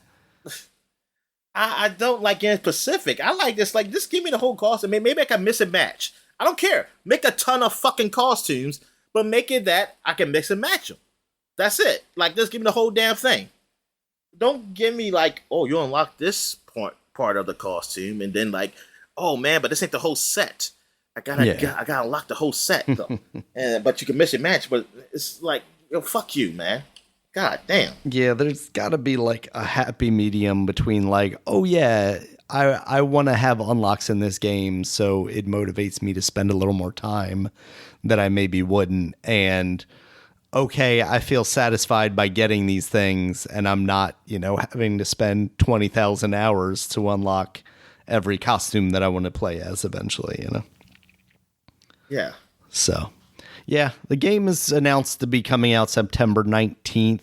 So, I mean, that's the crazy thing, right? Is like this year we're going to see a new Street Fighter. We're going to see a new Tekken. We're going to see a new Mortal Kombat. Isn't there another fighting game that's coming out that I'm forgetting? But Tekken, did it get a release date? I don't know that it's gotten a release date, but like there's no way that game doesn't come. I mean, I can't say no way, but with the way that they're showing off that game, like they're putting out character trailers constantly for that game. It feels like that's got to come out this year. I'm trying to think. There is another fighting game coming out. Is there a Virtual Fighter coming out? No, not Virtual Fighter. Darn. What is it? Maybe there is. I mean, I feel like there was. Maybe it's not something huge. But I felt like there was something else coming out. Is there 7 more Guilty Gear games coming out? I got a question, though. You remember you were talking about some years ago, you said that, they're doing a game almost like Dragon Ball Z Fighters, but it's going to be with My Heroes Academia. What's going on with that? Because I've seen a My Heroes Academia game. I think I've seen a couple. But they haven't really been like fighting games like that. Like, there is a game coming out, I think, this year, like My Heroes Academia. Or it already came out. That's a fighting game, but it's more like it's not 2D-ish fighting. It's the 3D-ish kind of fighting. Yeah. I don't know. I'd have to look that up. My Hero Academia. But I'm saying you do remember making that announcement. Because I remember. Yeah, no, I definitely remember talking yeah. about it, but I don't remember even what that one was called necessarily.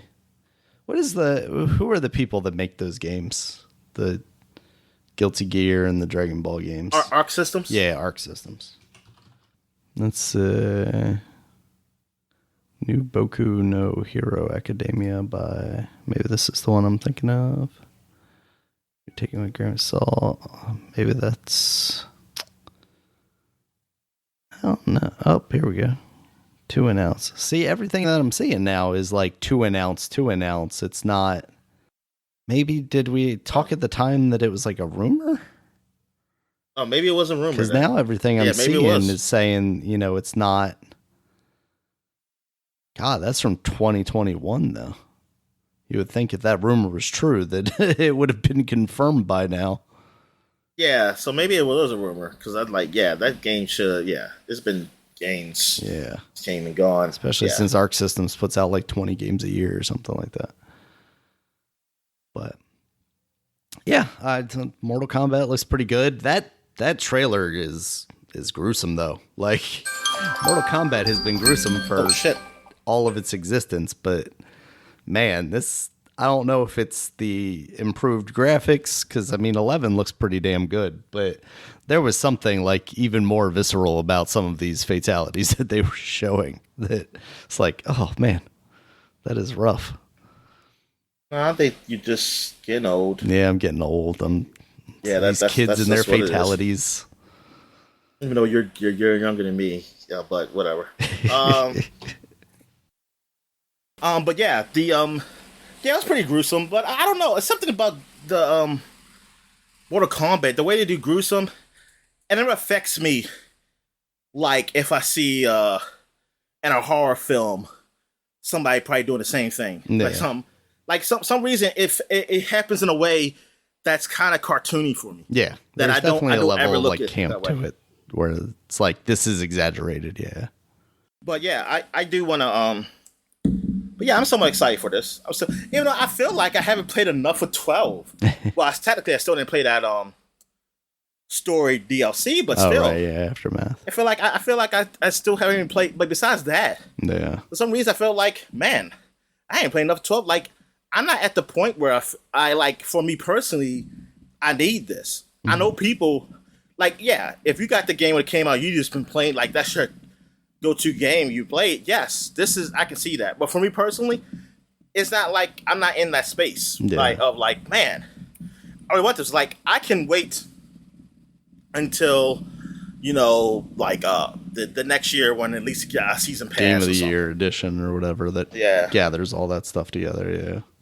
Yeah, exactly. Because it's going to be like $100+ something for everything at launch for this, and that's only the first season pass, and then it's going to be another $20 to $30 for the second season pass. I don't know how they're going to do it. They're going to add it. Maybe they do add a story just like they did before. They'd add the math.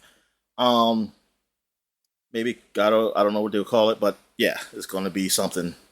Probably along those lines. Yeah.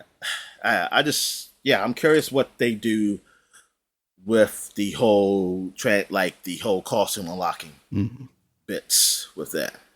It's Warner Brothers. Keep fucking it up. I'm sort of, and the reason, and that's the reason why I'm looking more forward for Street Fighter for me. Yeah. Because I haven't really played Street Fighter 5, so Street Fighter 6 is like, yeah, if I was going to buy one, I really would buy that one. Because I could still play Mortal Kombat 12. 11. And technically, I can still play Mortal Kombat 10 because I ain't played that in so long. Yeah. And I ain't really play a lot of those DLC characters enough. Mm-hmm. I honestly can play that. Yeah. It's also weird because we got so used to the cadence of there being a Mortal Kombat game and then there being an Injustice game. It feels a little closer to that last game too, right? Because you're jumping right into that next yes. One. Yeah. Yeah, that's another thing. Exactly. Like, I could go for another Injustice game. Yeah. Like, I can go for one. All right, Dominic. Next up, I didn't write this one on here, but I keep seeing it this morning, and it is that Nintendo has basically sent a cease and desist to Valve about Dolphin, the emulator for the GameCube and Wii, coming to Steam.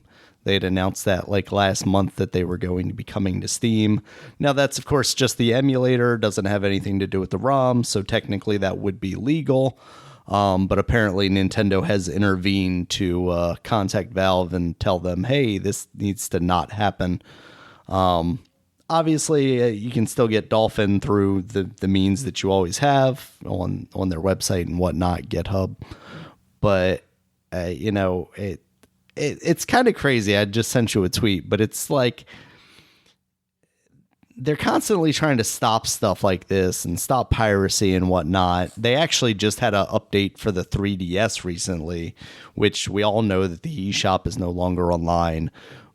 But it sounds like basically to break the piracy, and it's fine because people have re-broken or re-hacked it, I guess, already, basically. But they basically make it impossible to like legally get their old games in a way that's going to benefit them, at least in any way. Like, obviously, I could go on eBay and potentially buy a game depending on how much its price has been inflated due to some ridiculous limitation. They get none of that. But like they get none of that. Say, right? So, like, yeah. What is going on here? And that's not to say like they should just let people get away with piracy. That's just saying, like, as we've talked about for several freaking years now, why do they just not make it easier for us to access these games on these modern consoles? Like, like you said before, music industry. Yeah, you've had the virtual console in the past, but you let that go away, and now you've got like this weird subscription model, but you're not putting a lot of games on there necessarily. You know, they just put the Super Mario Advance games on the Game Boy Advanced Virtual Console on the Nintendo Switch Online. It's like, okay, guys, like that's great that those are there, but like, how about the other like 50 games that we could have on there also?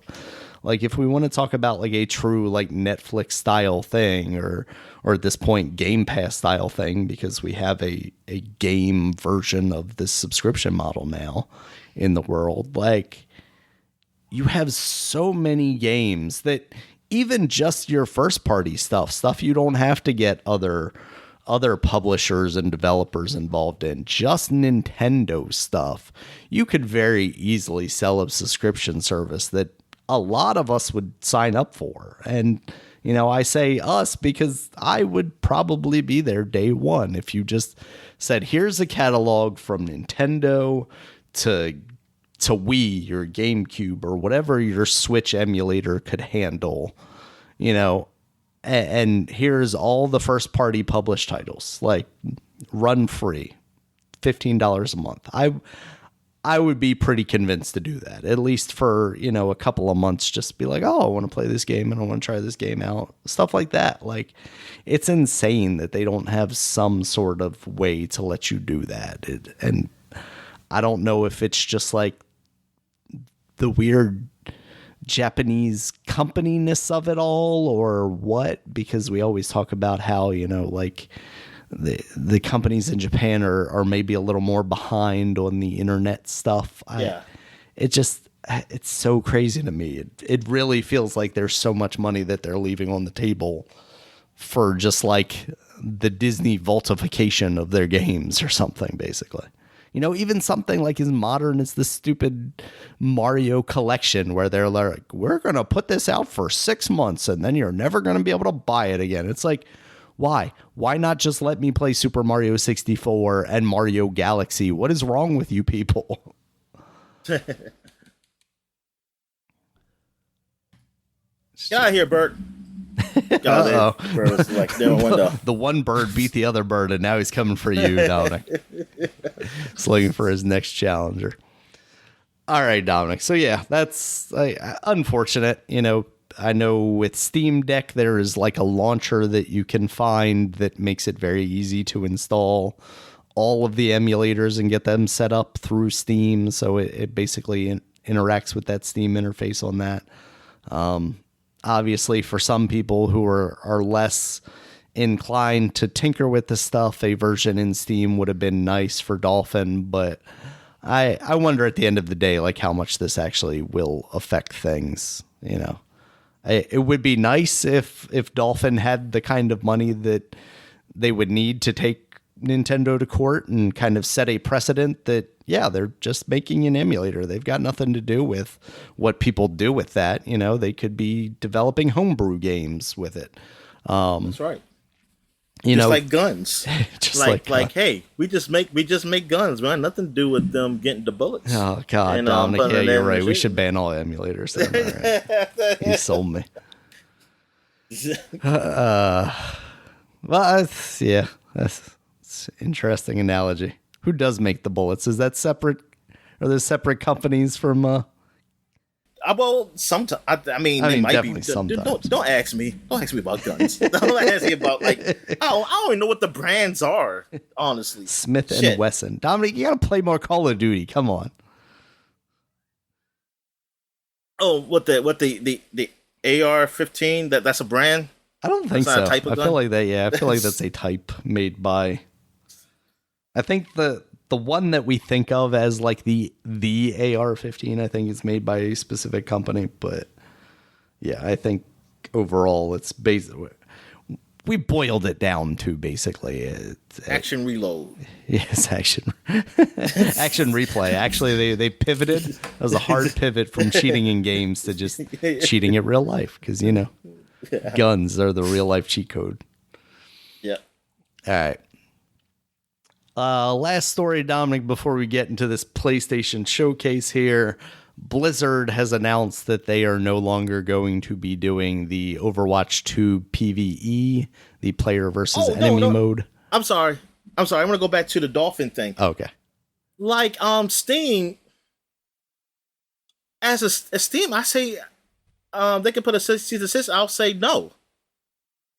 Sure, but like it's not. It feels like it's not Valve's.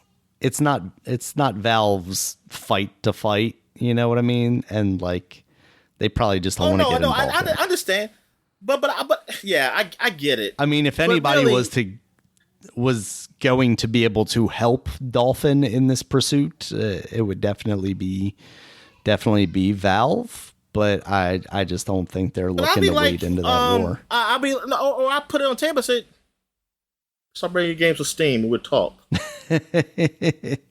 Negotiating tactic, yeah. I'm just saying, like, we don't have nothing of yours on Steam. Right. We don't sell your fucking games. Like, put some games on Steam and we'll talk.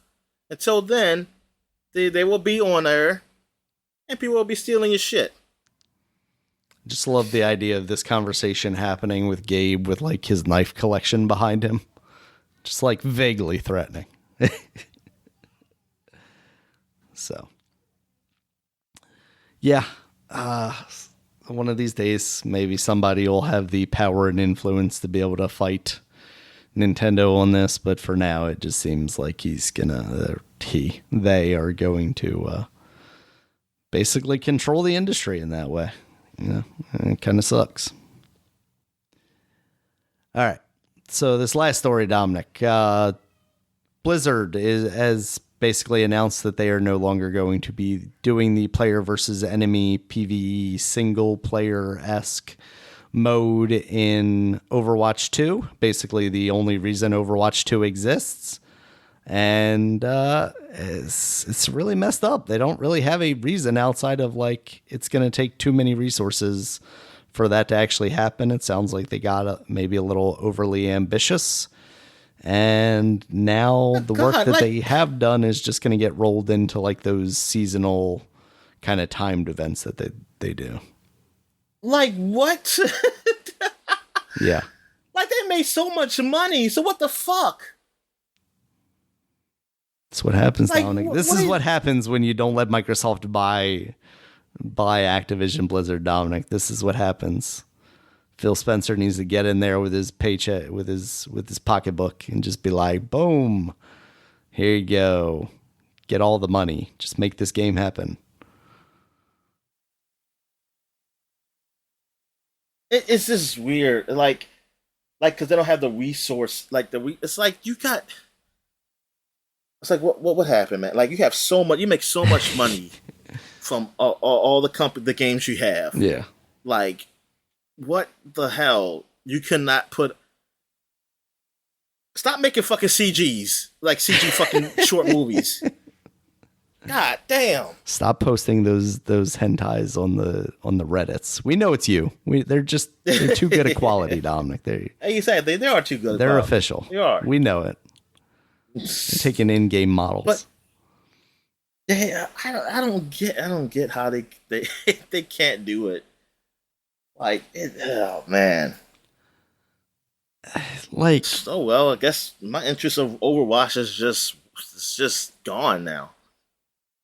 It's just crazy. Like the scope of it should have been planned out from the beginning, right? So like if you didn't think you were going to be able to do it, like focus on one character or two characters and make it about their story or whatnot. I understand like taking every single character that you have in Overwatch and like trying to make some sort of like story mode based around each of them is probably time consuming, but that's why you just don't. It doesn't make any sense as to why you would even begin to think that would be a good idea. It would obviously have to be a more generalized, I can play as these characters and this is how it would affect the in-game world kind of thing.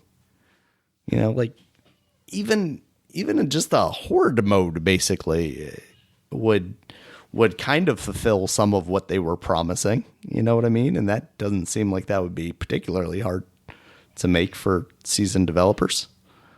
Yeah, I don't get it. It's like whatever.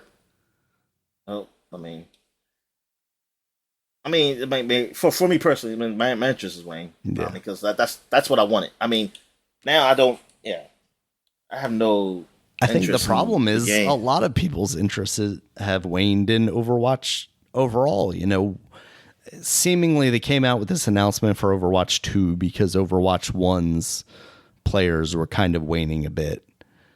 And then, and then they tried to make it like, oh, there's going to be more to it than just us giving you a couple new characters or whatever. So that's why this is Overwatch 2 and not just in addition to Overwatch 1, even though the Overwatch 2 gameplay was going to become, the only gameplay. And it's such a weird transition. And then basically for them to announce that all the stuff that they were calling Overwatch 2, basically the only reason Overwatch 2 was going to exist because you had this new mode is just no longer going to be a thing. It's so crazy.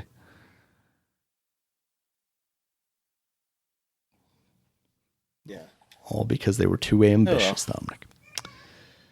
Well, for Blizzard, I guess the big thing I'm looking forward to. I mean, one day I will play Diablo 4, but I'll.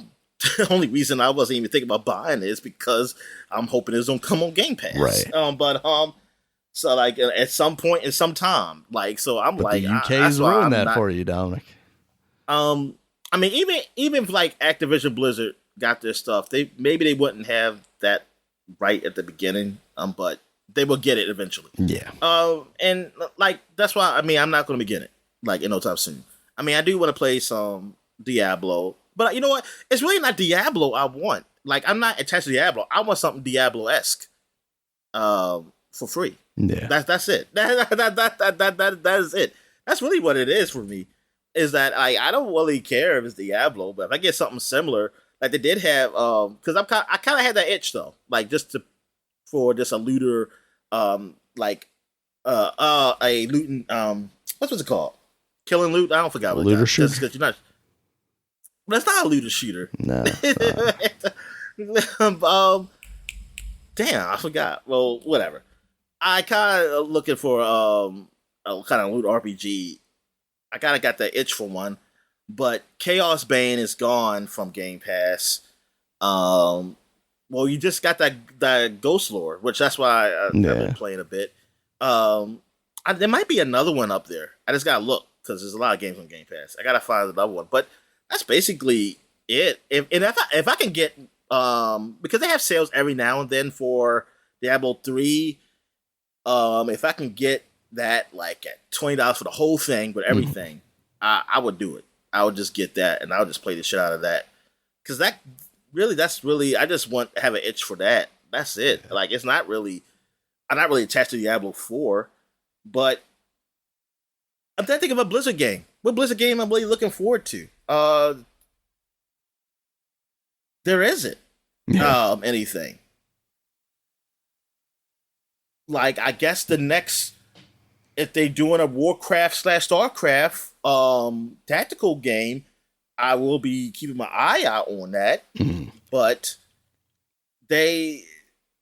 I don't play none of them. I don't do Warcraft online. I mean, World of Warcraft. I don't do Overwatch really much anymore. Yeah. Maybe I usually do probably Halloween. It's probably the next time I probably play the damn game.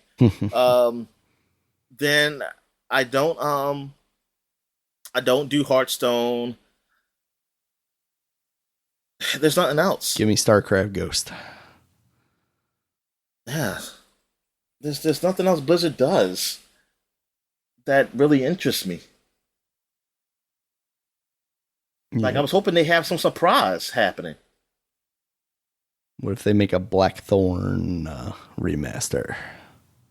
Shoot that shotgun backwards, Dominic, with one hand. Or what's that, Lost Vikings? Maybe they'll make a Lost Vikings reboot.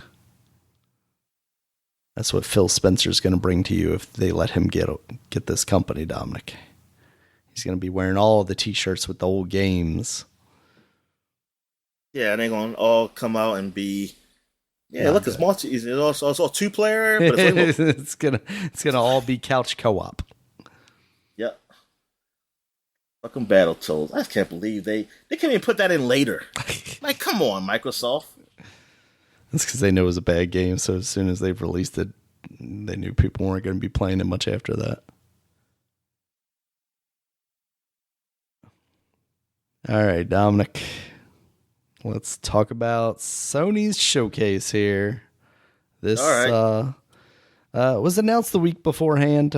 Basically, people have been speculating that this was going to occur and kind of bigging it up as the E3 or Summer Games Fest equivalent of Sony Showcase. You know, they're calling it a Sony Showcase, which has not happened apparently since the PS5 launch. You know, when they announced that was called a crazy Sony Showcase. So what was those other shows called then? Directs? No, that's Nintendo. Sony's, I forget what they're called. They've all got names for their things. Because honestly, I thought they were. That's what this is. I think it's like the. Remember when it thing. was like the Nintendo Direct was a thing, and it was like, oh, Nintendo Direct hasn't happened for 365 days, but meanwhile we had like indie directs and indie worlds and stuff like that in between. Yeah. So it's like they had stuff, they showed stuff, but it wasn't there. Yeah, because they showed off VR stuff. Yeah, so that wasn't a showcase. That was just whatever they called it. Is. Yeah. So I guess it wasn't. Yeah, I guess it wasn't like big. Like I guess a showcase is meant to be huge. Like okay, yeah. Yeah, they're E3. And it was a long show. It was. It was long. Yeah, longer than what the other shows. Yeah, it was like an hour and 20 minutes or something like that. It's quite a bit. Well, the time was. Yeah, I think they had a lot of extra shit within that. That's probably like how long was that beginning screen when they said like, oh, we're starting blah blah blah minutes. Oh yeah. The one I did I think started pretty immediately, and there wasn't too much to it. They had like little screens in between, but they were only like a couple of seconds. They had Jim Ryan on there a couple of times just to like announce the handheld stuff and whatnot. But all right, so let's get into this, Dominic. We'll talk about our feelings on it after we get through all of these games. First up, they showed off Haven's new game. This is Jade Raymond's studio. This was a CGI trailer for Fair Games. It looks like a Payday style heist game. So what'd you think, Dominic? Any interest there? Not really. Yeah. Not really. Same. It looked fine, but it wasn't gameplay, and that will be a trend that we see basically throughout this this show. Yeah, so it's good to know what they're working on. You know, I'm sure there's been a lot of talk around that, especially because, you know, her studio was acquired before they even released a single game. You know, they haven't put anything out yet, but the pedigree of her coming from Ubisoft with the original Assassin's Creed and then jumping to, was she at EA for a while with the Star Wars stuff, and then I don't know. She's been all over the place at this point. I didn't think it was something multiplayer with her. Yeah. So, yeah, it sounds like a big focus for Sony going forward is going to be live service style games. So it seems like we're going to be seeing a lot of that stuff out of them. After that was Helldivers 2. That original game came out. It was kind of an isometric twin stick shooter. This game is going to be a third person shooter. It's coming out on PS5 and PC this year. They didn't give a specific date, but that looked pretty all right from the trailer. What'd you think? Yeah, it did. It looked pretty all right. You know, I gotta get to because I can't remember everything. Yeah, like same. There's definitely some stuff that I'm gonna be going down this list. Which one's this? Yeah, but yeah, Helldivers did look good. I mean, it looked interesting. So I'll and you mentioned it, but it gives kind of a Starship Troopers kind of vibe to it. Yeah, like there's some level of absurdity to it. After that was Immortals of Avium. We had seen this previously a couple of times, I think, at like Keeley's stuff. This is being published by EA under their EA Originals banner. This is basically like a first-person shooter, but instead of guns, you're going to have magic. And you got this like gauntlet thing that you're just shooting off spells with. It kind of reminds me of like a Ghostwire Tokyo, you know, with your hands being a gun replacement. This is coming out July 20th, 2023. It looks all right. I think it could. It does could be all right. I mean, honestly, I wonder like the CG stuff is done by the guys who did the freaking Star Wars game.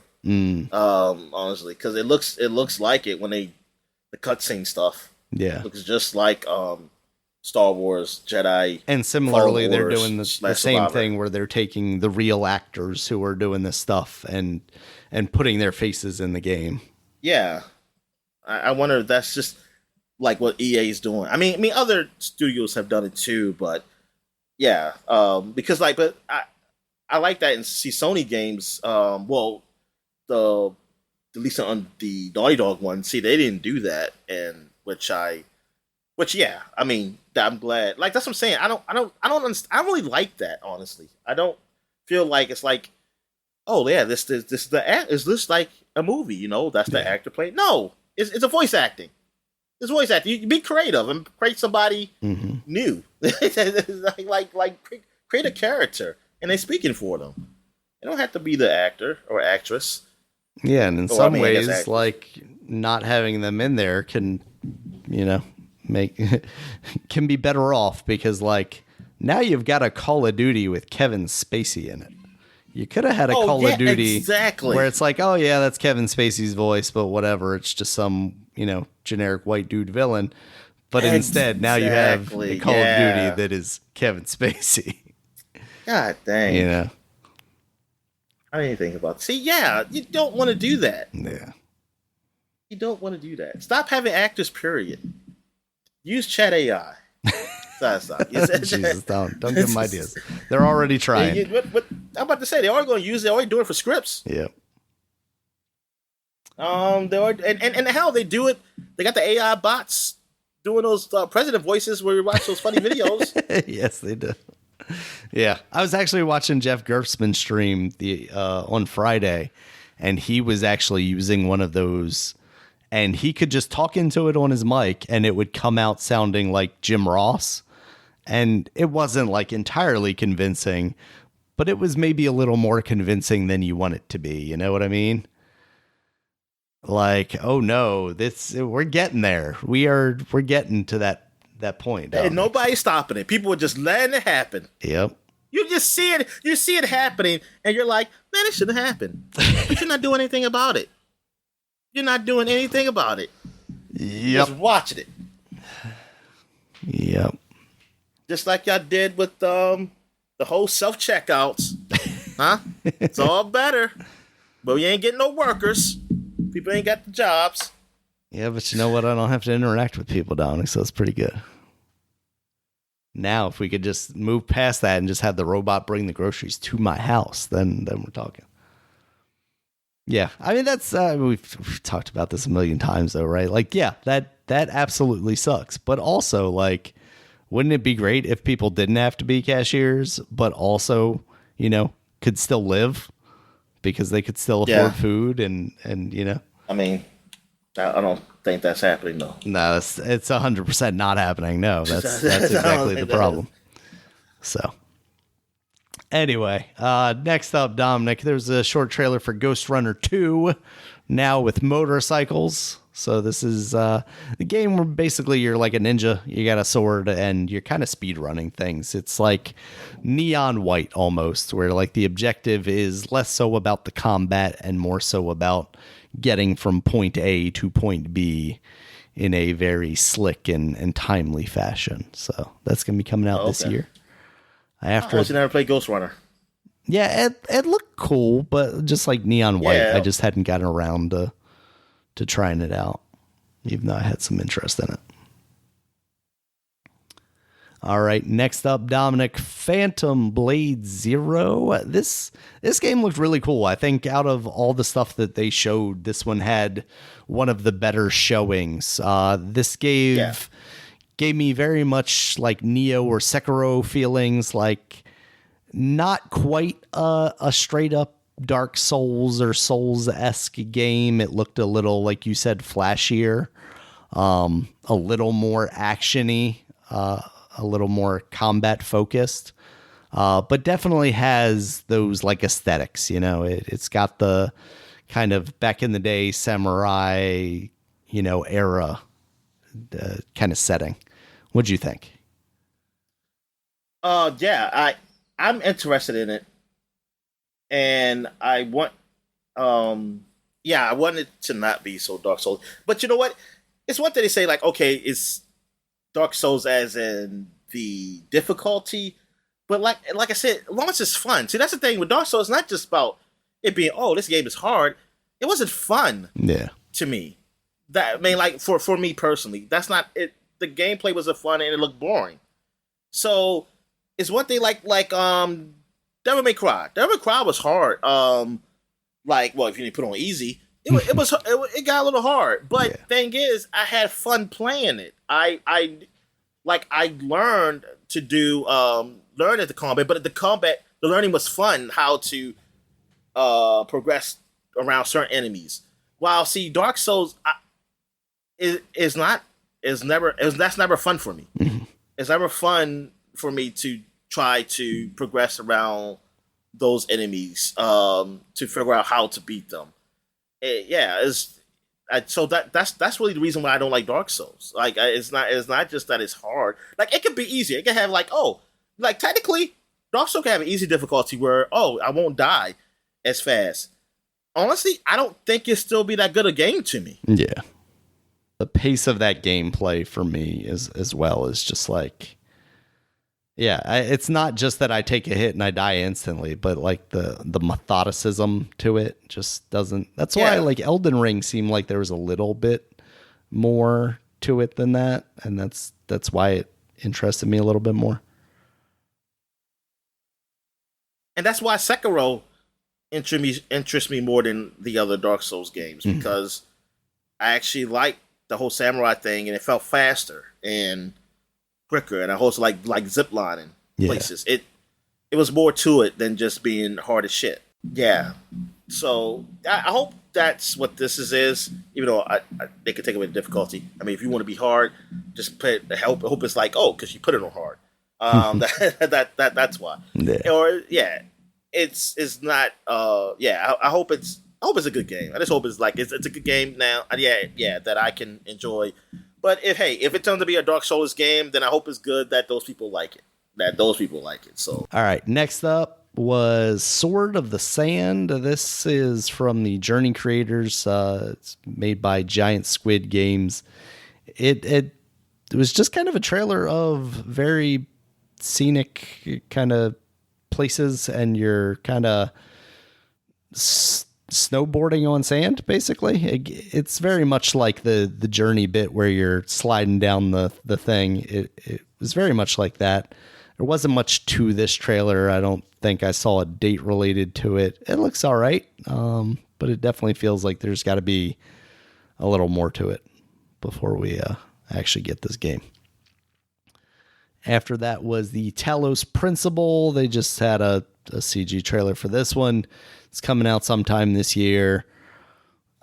It looked like Talos Principle. Like, it's that puzzle game where you're kind of solving environmental puzzles as this robot and trying to figure stuff out. First game seemed all right. So, cool. But like, again, CG trailer. After that was Neva. This is from the Grease developers. It's coming out next Grease? year. The musical? No, not Grease. Grease. Grease. Whatever the gray in Spanish is. Which was a game that I thought would be really cool and then just didn't feel like much of a game from the bit of time that I put into it. So from this trailer, they didn't really give me a lot of hope. This is the one with the wolf that's like got deer antlers, right? And then one of them dies, and then you got the little kid deer with you. You're like, yeah, it was emotional, but like it didn't really give me anything gameplay wise. So yeah, I want to know what are we getting. We're getting like some Metrovania-ish type of game here, side-scrolling game, or is it just like Inside? Yeah. Or what? Yeah. Yeah, I need to like look up what Grease is supposed to be. Like, is it an environmental puzzle thing? Is it just an exploration thing, or is it just a thing to experience? I probably know when I see it, but I just don't know what. Yeah, because I don't know what Grease is right now. Like, I heard it. I know we talked about it. This game came out years ago, but I just can't. I don't know what it is. Yeah, like I don't know what it looks like. It looks very reminiscent to this. Next up after that was Cat Quest, Pirates of the Caribbean. That's coming out next year. Oh my God, I didn't even notice it said that. Well, I hope that game fails. That series has been successful enough that they are on their like fourth game or something like that. So I have never heard of this. You've never heard of Cat's Quest? Oh man, it basically looks like a Zelda-esque game, but you play as a cat with a sword instead of a Zelda with a sword. Well, first of all, it's cat, so I don't like it. Yeah, it should have been Dog Quest. Well, I swear, here's your chance. These people and their cats. I tell you, you're the lazy pet owner. Y'all want to act like I'm a pet? Oh no, you're not. You just got a cat, and you just got a. It's one step up from Goldfish. Yeah, exactly. It really is. It really is. All right, Dominic. Lazy ass pet owners. Was Foam Stars. This is coming from Square Enix, and guess what, Dominic? Square Enix made Splatoon. That's what this game is. It's Splatoon. I don't know what more to say other than that. It's anime Splatoon. That's good. We need more. I mean, hey, there's only one Splatoon, so that's good to have another. There is only one Splatoon, and this does give people the opportunity to play something. I do appreciate a like non-violent competitive multiplayer game, although we've seen in the past how well that has worked out for like Knockout City. Non-violent. Yeah, just spraying each other with foam. It's a sexy good time, Dominic. Oh, well, I'm about to say it looked like I die when I in Splatoon though when they shoot me with those inks. Oh no, you just like pop into like ink my ghost. And my something. ghost, it shows a ghost freaking squid go up in the sky. Oh yeah, but they go to heaven, Dominic. It's fine. Yeah, but that's still all violent. Squids go to heaven. No, they're just allergic to ink. They passively perish. I didn't realize there was so much depth to it, Dominic. Jeez, man, what is Nintendo doing over there? I thought this game was for kids. It is for kids. Squid's I mean, dying. you still gotta shoot the other team. Squid's You just dying. also paint the floor. And then paint with their blood. Exactly. You're refilling from their blood. That's disgusting. All right, after that was Plucky Squire. This game, I meant to look it up, but it looks a lot like Chicory when you're in the storybook portion of it, and then you can pop out of that world into like the real world, and then it kind of... Chicory come to Game Pass? I don't know if it ended How up did you on Game play Pass. it? Did you I try had it? Was a demo? Epic Store. Oh, that's what you get. Okay. Yeah, I had it on Epic Store. But I can't remember if it ended up coming to Game Pass eventually or not. I don't think it did anymore. Then I don't think it did then. Okay. Yeah, so that game looks cute. Cute. It looks good. The 3D world kind of made me think of the game I played last year, the Pikmin-like, that I'm completely blanking on, despite the fact that I gave my game of the year last year. 10-10. Yes, Tinykin. Tinykin, yeah. You got me close enough, Dominic. Yeah, Tinykin. It made me kind of think of that. So I'm into that one. After that was Teardown. This game looks like Minecraft, but maybe a little more sophisticated. I've heard about it for a while now. It's been out on PC. It basically takes like the voxel idea of a Minecraft and kind of elaborates on that. It feels like you can go like smaller with your cubes and make more detailed objects. I don't know if there's actually like quests or anything in that game or if it's just a sandbox, but that's coming out this year on PlayStation. Any thoughts on that one, Dominic? No, not at all. No. Okay. Because I wasn't. Yeah. All right. What was it? What's this game again? Teardown, the one that looked kind of like Minecraft. Oh yeah, I have nothing. All right, this one I feel like you're gonna have some thoughts on, Dominic. Metal Gear Solid Delta Snake Eater, the remake of Metal Gear Solid 3 Snake Eater. This was just a CG trailer of things eating things. What do you think, Dominic? I mean, that's cool to do a remake. I wouldn't mind trying that again. Like, it's a remake, so it's totally different. I mean, like I said, I'm not a big Metal Gear Solid fan like I used to be. I was a huge Metal Gear Solid fan. Yeah. When I was a kid, when Metal Gear Solid 1 came out, Metal Gear Solid 2. I think between Metal Gear Solid 2 and 3, I was a little off, but I was still a fan, but I think, I forget what game, either it was Grand Theft Auto, it was either the Grand Theft Autos, or it had to be Grand Theft Autos, that was keeping me like, I wasn't like, I didn't dislike Metal Gear, just that I knew Metal Gear Solid 3 was coming, Metal Gear Solid 3 was coming, but it wasn't like, oh man, I can't wait. Like, I think Grand Theft Auto San Andreas or whatever that came out, I think it came out before Metal Gear Solid 3, San Andreas. I think that kept me from really getting hyped for that game, because I was like, hey, I'm still playing this shit. Yeah. So by the time I get to Metal Gear Solid 3, I finally got my hands on it. I mean, it was okay, but I wasn't excited like 2 was, like I was with 2.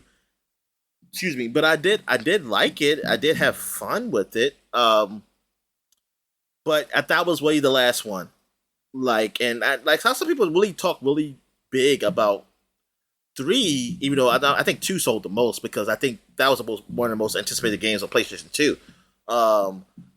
But like I always looked at 2 as the best one for me personally. Mm-hmm. Like, not story wise. 1 is the best to me. Gameplay wise, I always like 2 more, even though 3 technically is probably better gameplay. With the whole, like, they got the jungle and everything, but it's not but I don't know. I just didn't have that connection like I did with 2. Like it just wasn't there because first of all, it was Big Boss, and I didn't care. Honestly, I just cared about the latest Snake. That's what I cared about. And like playing as Big Boss, I mean, I was like, oh, I mean, it's still Snake. That's the thing. It's still the same guy. It's just older him, but it was just like I don't really care. And I didn't care about playing as Rotten. I mean, like I didn't mind it. Like some people hated it, so it was like, yes, we're going back to playing as Snake. You know, it's like Rotten did the same shit. What the fuck are you talking about? He just got blonde hair. Yeah. And he didn't have a mullet. So I was like, well, so what the hell? I mean, this game it was cool and fun. So like, I don't mind going back to playing this, like trying this game out again, and seeing what they do with it. I'm not like head over tails for it though, because I'm not a big Mario guy anymore. Like I'm not really interested in the series like I used to be. Yeah. I think after playing through 4, like how crazy it was and how I wasn't playing much of the game, I was really just watching it. I was like, yeah, this series is not for me anymore. Like it was something I liked back in the day, but I'm good without liking it. But yeah, but I mean, it's cool. It's cool that they're doing this again. Yeah, I wonder if the reason they went for 3 instead of 2, because like we have a remake of 1 already, even though it exists on the GameCube exclusively, and we already talked about Nintendo's penchant for not releasing things elsewhere. But I wonder if they went to 3 because they're like trying to follow the timeline. So like that's the oldest game, so they'll start there, and then maybe they'll do a 1 that's what I heard. and a Yeah, 2 or something. I mean, like that. I don't care what they do first, honestly. Yeah, like it's not like they say do a remake of 2. I was going to get more excited or anything. Yeah, like nothing was going to get me excited about this. Really, like I said, I'm not really. What if Kojima came anymore. back and announced that he was working with them to make this happen? Oh, I don't care. like I said, my days of Metal Gear are in high school, or high school and early college, like that. That's it. Like I'm done. Like Kojima does nothing for me because I didn't like really like the last game I played out of his. Yeah, I mean, Metal Gear Solid 5. I mean, gameplay wise, that was all right. It was okay. But it did nothing for me. Like, it's not something memorable for me. It's not like a big, like, it just didn't for me. And the story, God awful. I don't, like, I don't know. I don't get it. I don't understand these stories that they try to do with these games. Really, man. I don't know. Like, it just get weird, and it's like, oh, the weirdest is it has meaning and blah. I was like, whatever. Okay, fine. Sure, it does. Yeah. All right. Next up, Dominic, they also announced alongside that the Metal Gear Solid Master Collection that's going to have Metal Gear Solid 2 and 3 that's coming out autumn of this year. They didn't have a release date for Metal Gear Solid Delta. Towers of... Why are they calling it Delta? I never heard it called that before. I'm guessing just to differentiate it from the original game. I don't think it has anything to do with that original game. I think it's to differentiate it from that. Yeah, I think that's all that is. Okay, so the next game was Towers of Agasaba. They showed some like settlement building in this. They also showed some gliding around. I've seen people comparing it to like Zelda Breath of the Wild. It does feel a little bit like that from that trailer when you're gliding around. They showed some gameplay for this. I appreciated that. That's coming out in 2024 though. Zelda Killer, there you go. Gods and Monsters couldn't do it, so now they got another one on board. They showed a brief trailer for Final Fantasy 16 that's still coming out June 22nd, so we're less than a month away from that game. Big game for Sony right there. How are you feeling about this, Dominic? Do you have any excitement for Final Fantasy, or is it positive, negative? Nah, not really. Because I'll be honest with you. The only reason I really don't have excited because I have no plans of buying it. Right. Oh well, that makes sense though, right? Yeah. But so I mean, like I don't see me playing this game anytime soon. Mm. Like no time. So it's just gonna come and go for me. And maybe sometime if it's on the PC or something. I don't see myself buying this game on a console, honestly. Yeah. Like, it would have to be if, and then again, I probably can't run it on my PC because I don't know if they're optimized even good for it. You know, Yeah. it doesn't look that It's powerful. because you're boycotting because it's not coming out on the Xbox, right? Not really. I didn't get 15. I mean, oh well, I got eventually get on PC and like I got it for cheap, and then it was I use cheats and stuff. So like I would never have got 15. If 15 never came on a PC, I would never got it. Mm-hmm. But no, I have no really interest in this at all. I mean, because Final Fantasy that's another series, a series I used to like in my younger years, and not now. Yeah. Not so much. Not so much now. Now I'm not such a huge fan. Of with the series, so it's whatever. Yeah. All right. Next up, Dominic. Alan Wake 2 has an official date now, October 17th, 2023. Looks like maybe you're not playing as Alan Wake, or at least you're not playing as Alan Wake for some portion of the game. It also looks like maybe they're going woke on a little us. spookier. They gone woke on us. They got a black woman. Yeah, well, like I told you, Dominic, she's a cop, so that's not woke enough, Dominic. Cops can't be woke. Yeah, they. But no, I liked Alan Wake. I didn't like it as much as you did. Because I mean, but I did enjoy it. I'm not really excited about Alan Wake, honestly. Alan Wake 2, but I mean, I'm curious. I'm curious about it, but I don't know. It's just something I'm not really big on. I think that's a good way to describe it. I'm curious too. I'm definitely not like, oh my god, I need to have this right now. I like that original game. I don't know.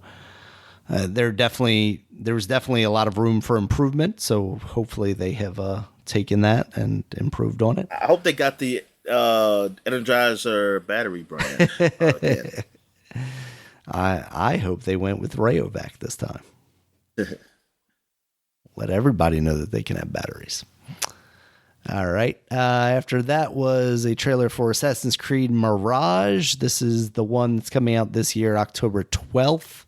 And it is the one that's supposed to be returning to a more like old school Assassin's Creed where you're sneaking around and having different options to stealthily take out your target instead of just running in there and combat fighting people. Open world action style game that it has become. It looks pretty good. I'm cautiously excited about it, I guess. But well, for me, it's just like it's another series that. Well, this one is different. Is that since they've gone so far away from like having like a coherent like story? I'm at the point where I don't know what more I want from Assassin's Creed. Like I played them already. Yeah. So what can you do in this game to make it want me want to play this? Right.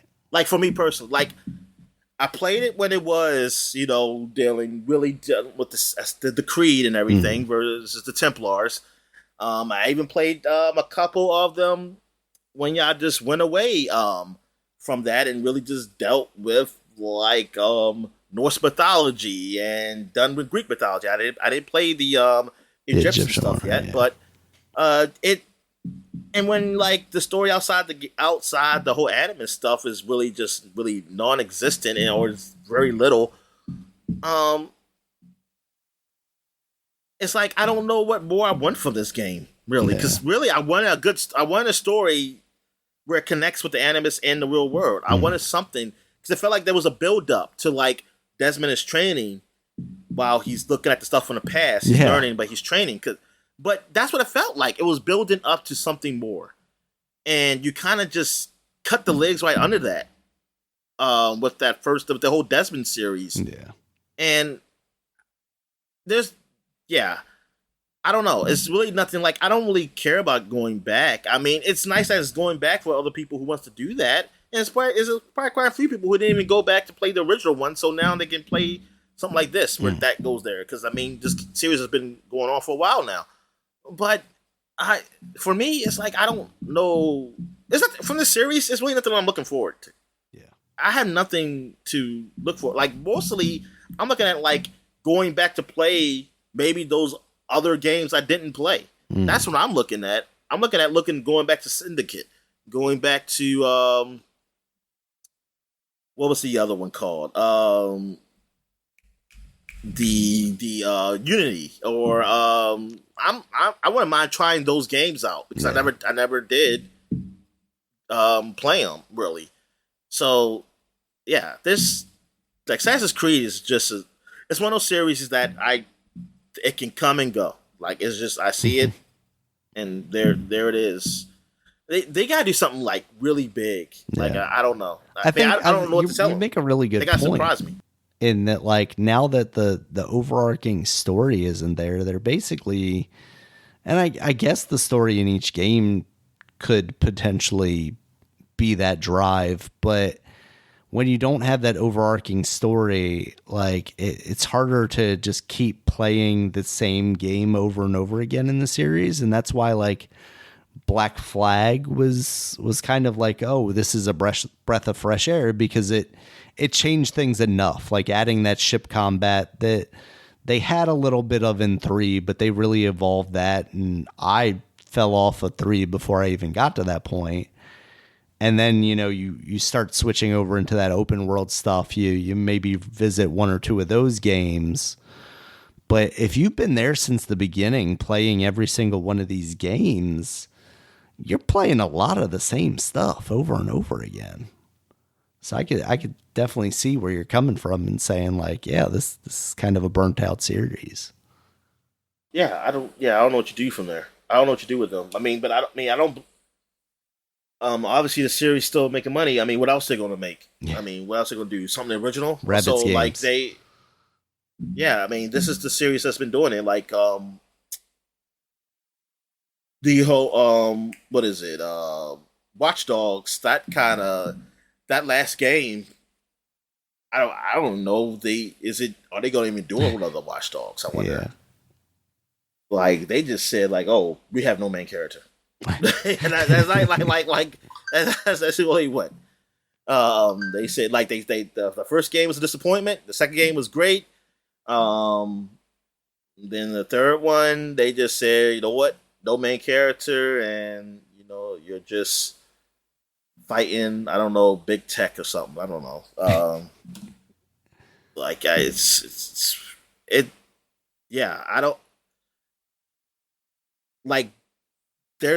don't know. They need something. I mean, for me, Ubisoft needs something original, another original series, to really get me to get interested in any of the games they do. Yeah. Like, because I can't think of nothing right now. Like, I don't care about another Far Cry. Like, I don't mind playing. Like, if it's there for me to play, like on Game Pass, like Far Cry 5 was. If it's there for me to play, I will play it. But I will not go on my way to buy that game or find a way to play it. Like I won't do that. Like I don't like it's not a series I'm looking forward to.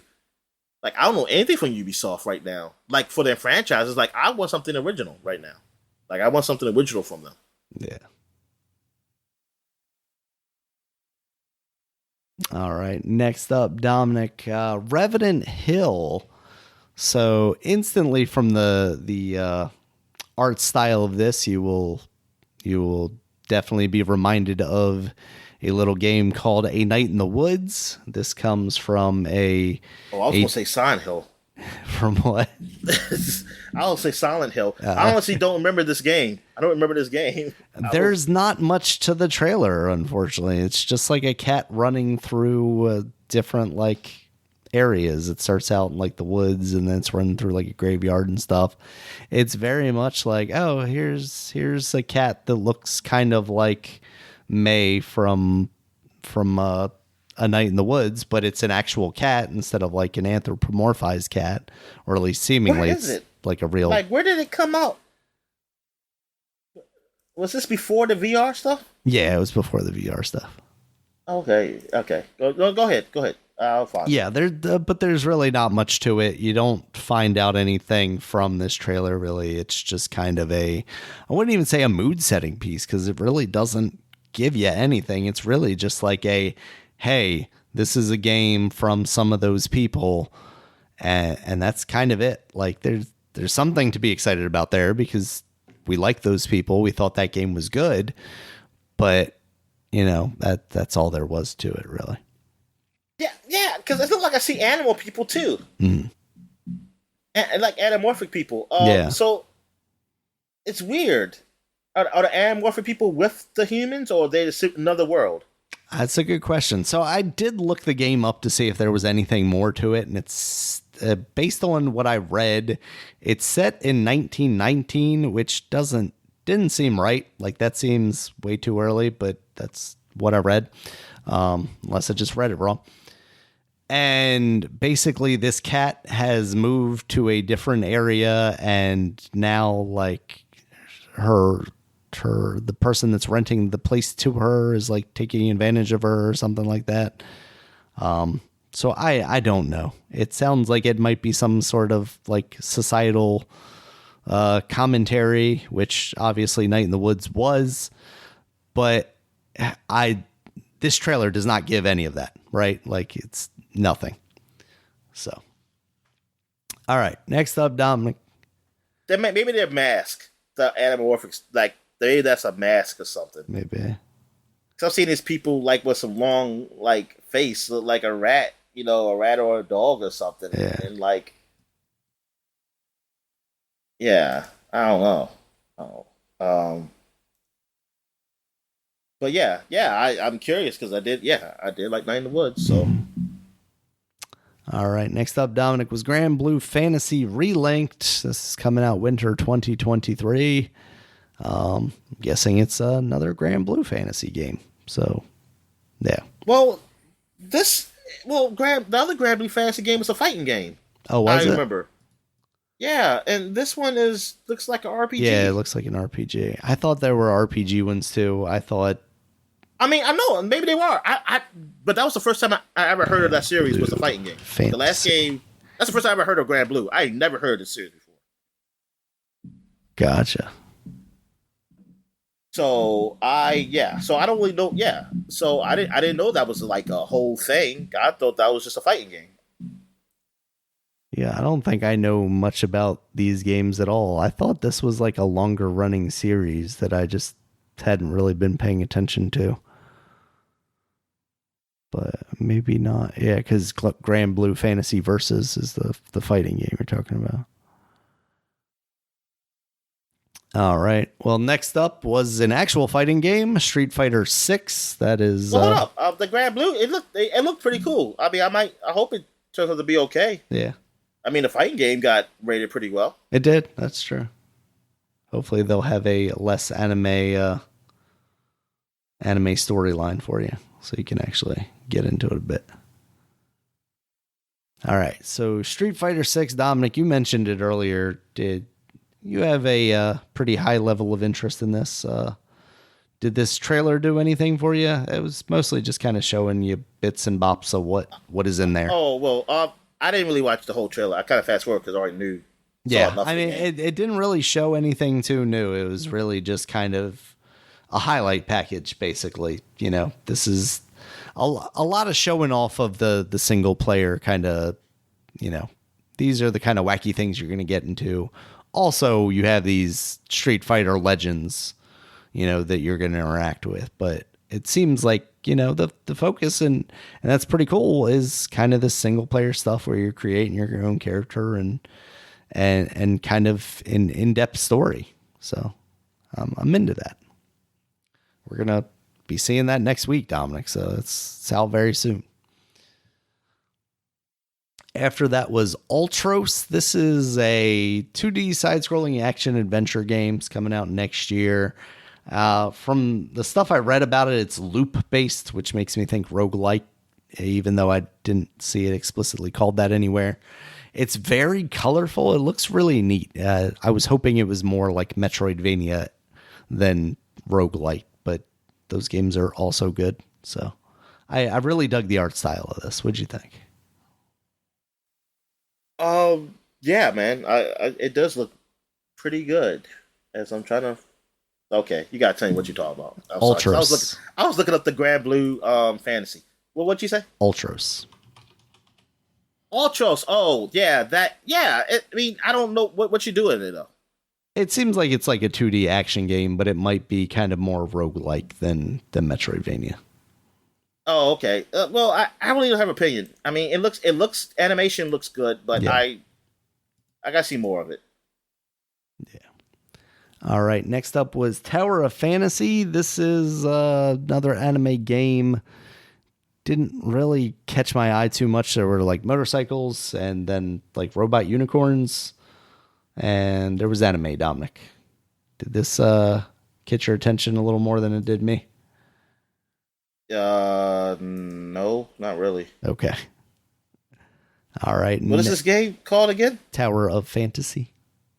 Tower of Fantasy. I mean, it looks good.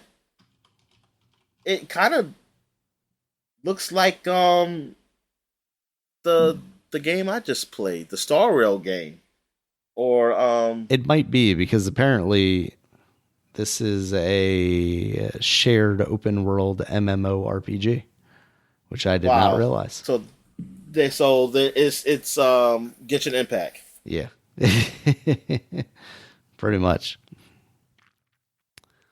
All right. Next up, Dragon's Dogma, Dominic.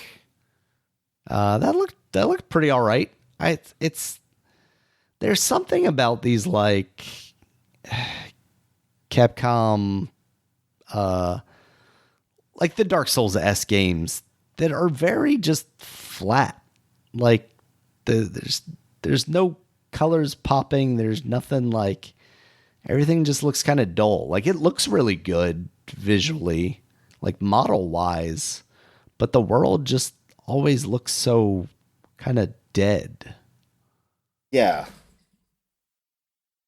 I think Final Fantasy is kind of doing that same thing.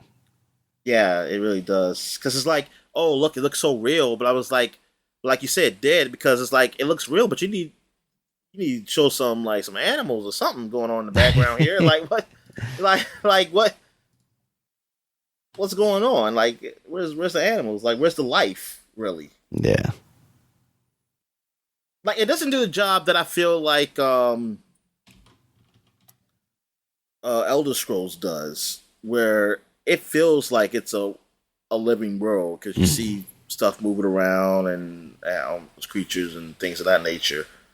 Or more so like not Elder Scrolls, more so the Red Dead Redemption does. Like it makes the world feel alive. Like while these things make it looks nice, but it doesn't feel alive. It's just only when you see the enemies and you fighting them, but that's it. Yeah. And I guess what they're going to say is a dead world, just like Zelda 2. Oh, because what happened years ago. Maybe. Yeah. I guess I never thought about that. I guess that's the excuse for Zelda, right? Even though it definitely suffers from that a little bit. Like the more lively colors makes it feel a little more alive. But yeah, it's like when you see a single ox out in the world, you're like, oh, that's kind of cool. I wish there was more of that. Or some more deers or something like that. It's really like, oh yeah. All right. Next up, Dominic, this is when we get into the PSVR 2 stuff. It kicked off with Five Nights at Freddy's Help Wanted 2. That's coming out late this year. After that, they showed off Resident Evil 4 Remake VR mode. That is in development. They do not have a date on that. I really hope that if they do that, they are doing that. I really hope that comes to the PC eventually. Like it does not get locked onto the PlayStation VR in the same way that Resident Evil 7 did. You know, it seems. How much money did they pay them to do that? Like to not eventually come to PC at some other time. Yeah, it's just crazy. And it looks good. I mean, it's kind of cool because I was thinking like, oh yeah, before it came out and before I played the demo, which sold me on that game a lot more, I was like, oh yeah, why do I need a remake, a prettier version of this game that already feels pretty modern and I played recently? Like, I would much rather play the VR version.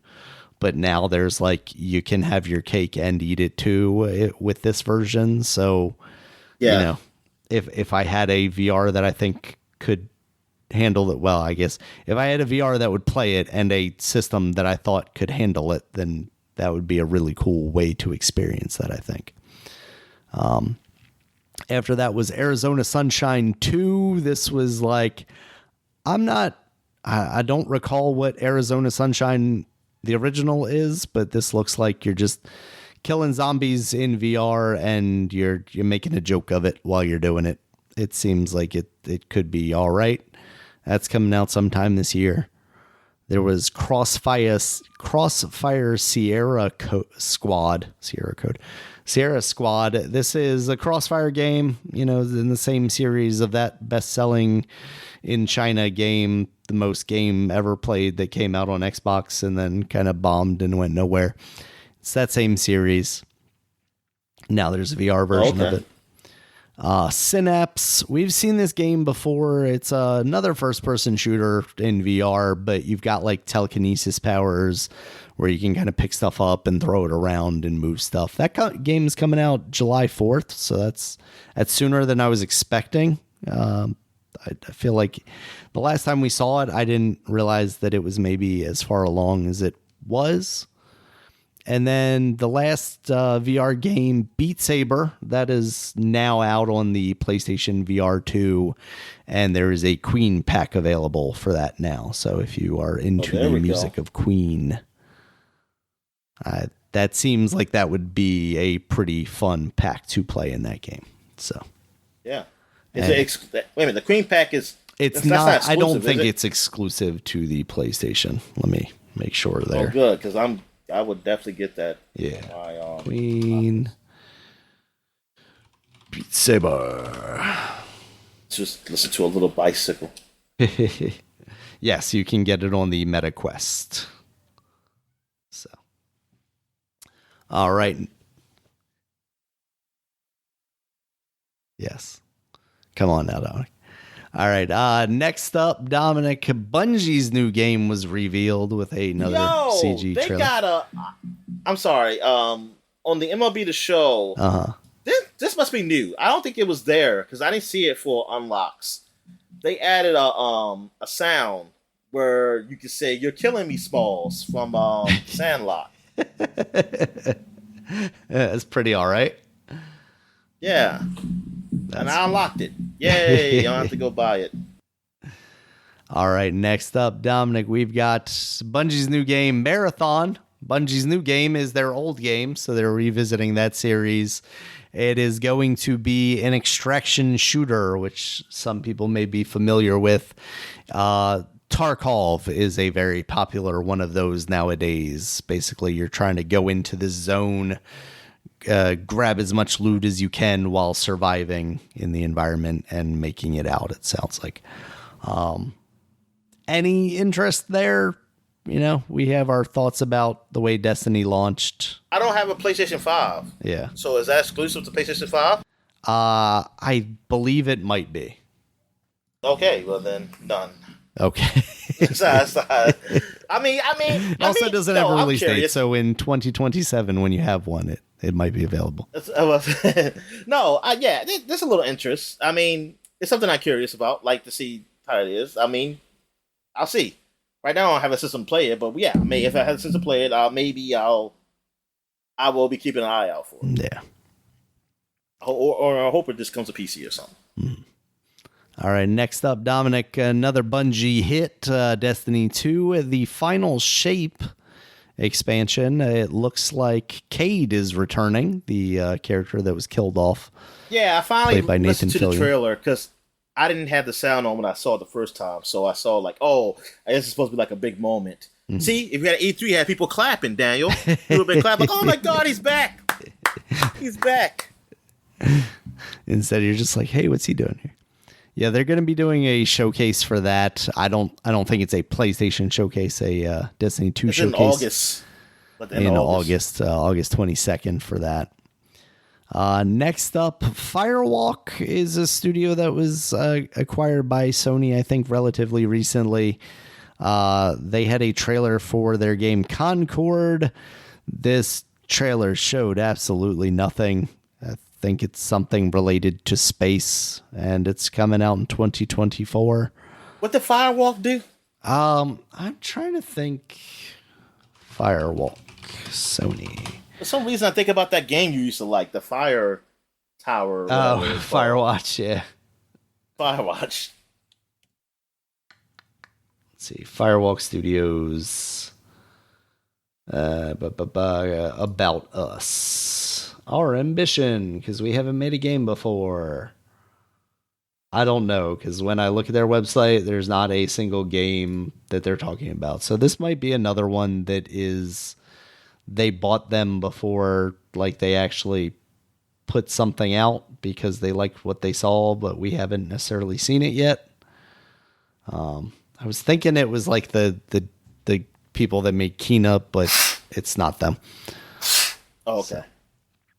All right. After that was the Gran Turismo movie trailer. I don't remember if we talked about this or if I watched that, like, and then we didn't end up recording. Watch the trailer of that. It looks all right, I think, actually. It's not a movie I'm going to go out of my way to see, but if I saw it like pop up on HBO Max or Netflix or something eventually, like, I wouldn't necessarily be opposed to watching it. It looks better than I expected. We'll wait a minute. Do you see the main character? Okay, yeah, I see him. Yeah. You see his eyes.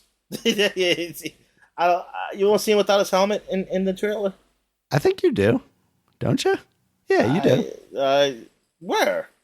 Like, they started it out with.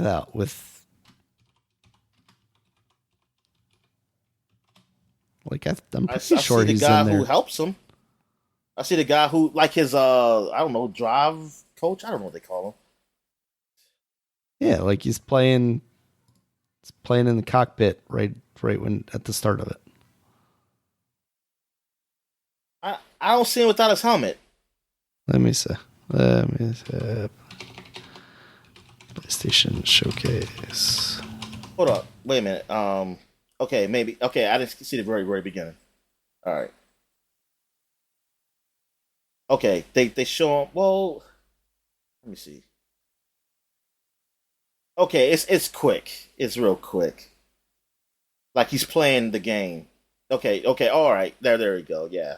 So it's like it might just be because I'm conflating this with the original trailer, and I might even like skip past this thinking that they were just showing the original trailer. Oh, okay, yeah, he's in there a little bit, but quick. Yeah. Okay. I think that's exactly what it is. So, there's another trailer for this game. Yeah, there's like an official trailer for it. This is kind of like a teaser version of that. Yeah, it looks fine. It's funny that it's branded Gran Turismo, but knowing the story that this is actually based on a true story where a guy played Gran Turismo and then raced from real life, that makes sense. I mean, I remember hearing, so I listened to the story, 2018, 2017, one of them. Mm-hmm. I forgot what it was. That's what I had heard about the story. Yeah, I never thought they would make a movie out of it. Yeah. They'll make a movie out of anything, Dominic. All right. Next up, Dominic, the announcement of the latest accessory by Jim Ryan for the PlayStation 5. We had talked about rumors of this, Project Q. It is a screen with two pieces of DualSense slapped on either side of it. And this is for streaming games from your PlayStation 5 to a handheld device. What do you think? Outside of, like, we didn't get a price for this. If it was super cheap, I could see the appeal of it.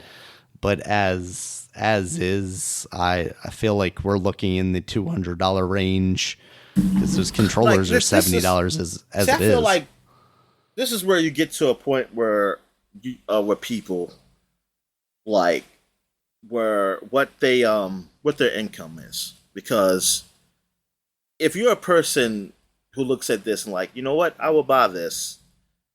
Like, I was nothing wrong with you saying that. Really, it's just that maybe like what's a price for you that would be good for something like this? Like some people like I think it's like if it's like $200 or something, and some people are saying like, yeah, I'll spend that. They'll spend $200 or even $250 or something like that. Yeah. And I just think, hey, I mean, you're in a point in your life you can like maybe you're at a point like you can spend money like $250 for just a shell, and it's not a big deal for you. Like you can look at it like, hey man, it's a nice device where I can play my game around anywhere around my house. Well, so other people be like, yo, that's $200 or $250 if that's the price I'm saying, or even $150 or even $150. It's like that's a lot, man, for just something just to play around my house. Now, some people probably don't see it as a lot. They don't, and so I feel like it's really your mind is like for me that's too much. Like for me, it would have to be like $50, which I know that is nowhere near No. what it will cost. But that's the only way I can buy something like that. I can't pay for a device that I can't do nothing with outside my house, where I can only play it with my PlayStation 5. Like I can't do that. I literally cannot do that. I mean, because it's more than a controller. Like if it costs more than a controller, I definitely can't do that. I can't. It just wouldn't make sense for me to do that, especially when I can use my phone. Even though I don't like to use it, but there's no way in the world I can spend nowhere over $150, $100, or even $100 over something that's just can be used as just a streaming device where I can't play any games just locally up there.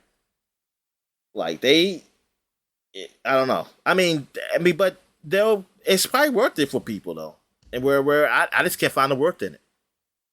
Yeah, I mean, I can definitely see the appeal as someone who's talked about like why they like their Switch and why they like the idea of the Steam Deck, because like sometimes my daughter's using the TV or my wife's using the TV, and I would like to find another way to play. And you know, if my PS5's hooked up to the TV and I would like to play God of War or something, sure, I can have that. But there, like you said, there's a value proposition there, right? Where it's like, okay, well, if it's $250, then we're in the realm of the Steam Deck. It's going to be more than $70 because that's how much they're charging just for a DualSense, and this is basically a DualSense slapped on either side of an 8-inch screen. So we're talking a premium there. And then further to that, they have the Backbone controllers, which are officially licensed by Sony, and I believe those are $100, and that's basically just a controller to plug into your phone, and which is kind of crazy to me because like that costs more than a DualSense, which I could just hook up my DualSense via Bluetooth. Obviously, like there's an appeal of like it holding my controller or whatever, sure, but so we're talking like it's going to be over $100. So now are we talking where between $100 and $250? I feel like 250 is too high. I feel like it's going to come in around 200, but yeah, that's too much for me for what equates to a portable display. Whereas like, I think technically if you got a Steam Deck, you could potentially in the browser use the PlayStation streaming stuff, but maybe that doesn't let you stream PlayStation 5 games because it doesn't remote play. Like it's another one of those like issues where Sony isn't clear about what exactly you could do. And I say they're not clear about it, but it hasn't come to me what they can do. Like I'm not even totally sure what games you can stream with that premium level of PlayStation Plus. And that's not to say that somewhere on a website it doesn't say that, but it hasn't come through my head, which means they haven't advertised very clearly about what they can and can't do. Well, Xbox, yes, and you know what people say you can't cloud stream everything, but you can cloud all their first party. Yeah. Now, or at least majority. I think there's a couple of older titles that you can, but majority of the stuff you can stream. You can stream. Which is crazy because, again, it feels like one of those things where, like, at one point, Sony was ahead of the game on this. Like, the PlayStation Vita, I could stream everything from my PS4 to that. You know, no questions asked, basically. And then it's like, okay, well, I can't stream to my Vita PlayStation 5 games. I guess that makes sense, even though if it's just sending a video signal, why not? You know, it's got most of the buttons anyway. It's got a touchscreen on the back so it can emulate the triggers or whatever. Like, why can't we at that point just stream to any device? Like, I think there would be a fun, weird flex if Microsoft was able to enable, like, Xbox game streaming on the PlayStation Vita through the browser or something like that. I think that would be hilarious. Yeah, so it's just another one of these devices where it's like Sony has made another accessory for the PlayStation 5, and all of these accessories cost a whole lot of money. Like the first accessory was the PlayStation VR 2, and that cost more than the system. And now they're putting out this thing, and it's going to be like half the price of the system. But, well, hold up, and this is just streaming. This is just like basically mirroring, your PlayStation 5. Yeah, 5, right? It's not, So it's not even. Yeah, I don't think they've clarified whether you can take this out of your house and over Wi-Fi play PlayStation Now games or even play games streaming from your PS5 to Wi-Fi, stuff like that. Yeah, that's what I'm saying. The way it sounds like, that is just mirroring. Like you can't. It's not even like the other devices we've seen where it's like, oh, it's cloud. It's for cloud like the gaming. Logitech G Cloud or something. Yeah, like that's even worse. Like it can't even do. If you can't even do that, it's like, what the fuck is this? This is literally just a shell. Like it's just a screen. Yep. So, yeah, it's definitely going to be a weird proposition to see like what the price of this is going to be and like how well this thing actually sells. They also showed off some PlayStation earbuds. So if you are looking for some earbuds and looking for them to be PlayStation branded, you can check those out. Yeah, look at the match. And then they... You got a match. You got all accessorized, man. You got a match. Exactly. Gotta look like I got dual senses hanging on my ears. All right. So then they showed off quite a bit, a pretty extended video gameplay of Spider-Man 2. They did not give a release date of this, but basically it followed Peter and Miles as they were trying to stop Kraven and his team from apprehending the Lizard, because it sounds like from the banter that they were having, Doc Connors, the Lizard, basically has some kind of cure, or at least is the only guy that Peter knows that could potentially help cure Harry of whatever he is dealing with. As we know from the last game, it seems like maybe some sort of symbiote-esque affliction. And Peter has the Black Spider-Man suit, the symbiote suit, in this demo. So you were switching between him and Miles as they try and chase this stuff down. It looks really cool. I wonder how much control you're going to have over switching between the two characters, or is it going to be strictly story related? The most interesting aspect of that to me so far from what we've seen in this trailer is just going to be like Miles and him dealing with a Peter Parker that is being affected by this black symbiote suit, because we know from past iterations of this character, he becomes very aggressive. He gets very angry with the people around him. Yes, and I don't know, maybe they've done it in the... Did you read that comic when he smacked that May? Did he do that in the comic? I don't know if I'm familiar with that or not. Yeah, man, he smacked her. It's like I made that up. But I wish that was a thing. I mean, I honestly wouldn't have been surprised if that was a thing that they did. Like Like, So shut yeah, up, man. I'm really intrigued to see that. If they've done that in the comics, I don't know. But to see that kind of storyline, plus all the new characters, seeing Craven in this, he seems like he's gonna kind of be like the big bad, even though like with Venom in there, like obviously that's got to be a main point of this. Oh, did you see the Easter egg too? With for the Wolverine game was in there. Oh really? Was there? Nope, I just made that up. Oh okay. God, Dominic, just fall for anything. Yeah, I mean that's part of like why people were so disappointed in this, because they were expecting things like that, whereas like no. Yeah, so I was really high coming off of that trailer. I've seen some people say it went on too long. I didn't have that problem. Everything I saw was very interesting. What are your thoughts, Dominic? I mean, yeah, it looked good, man. I mean, it looked really good. I mean, it's nothing really more to say. I mean, I'm glad we finally got gameplay of it. I mean, you need to. I mean, I personally didn't need to, because I just figured, like, look, I know this game. I'm gonna like it or something like that. So yeah. But yeah, I'm glad they finally showed gameplay. I'm really surprised they don't have a date yet, though. Yeah. Like they just, or at least a month. I'll just say the month. Like, hey, it's coming out this September, October, or November. I guess. I mean, maybe they just trying to iron it out. I guess. I don't know. Yeah. Why? But maybe wait whatever. for other games to kind of solidify theirs and make sure they're not. But at the same time, like, it's Spider-Man. I say that, but it's kind of weird, because like that first game came out and it was well regarded, but at the same time wasn't really like at the top of anybody's lists, and sold extremely well, but was just never talked about in the same way that I kind of would expect something that sold as well as it did and reviewed as well as it did to kind of be revered, you know? Oh, well, because I mean, God of War was better.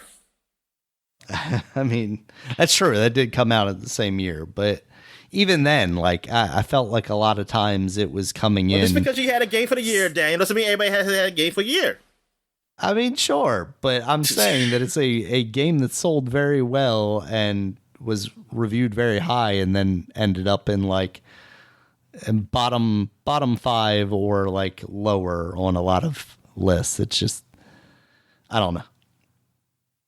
It seemed off. I don't know. I think somebody just got a hard off with Spider-Man. You were angry. Yep, I was angry. I'm angry like Black Suit Spider-Man, Dominic. So, yeah, wow. I'm really positive. I think it was overrated. like another, right, like some other elf guy who came out a few weeks ago. So overall, what did you think of this showing from Sony? Are you impressed? Not impressed? Thinking Microsoft's going to blow them out of the water?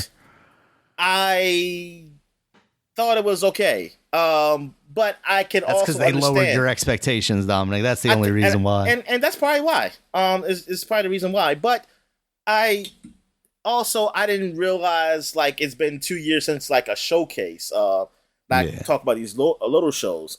So. Yeah, if this is like supposed to be Sony's big thing, like E3 basically, and them showing off some huge hits, it's okay. It just tells me if this this is the number one console out there. I mean, not if you're not counting Switch, which I don't know. I guess you should, you shouldn't. I don't. But I mean, like, as far as the big, like high priced consoles, this is the big one. This is number one. It's like, okay, this is what they show off. It's like, well, this sucks because Microsoft's all behind, and you didn't really show a whole lot off. I mean, we knew Spider-Man was coming. It's glad that we finally get to see it. But like, where's the other heavy hitters? And like the whole multiplayer stuff is like, that's not what Sony fanboys really like. Well, now they don't like, Well, but see, for me, I feel like Sony fanboys will like what you give them.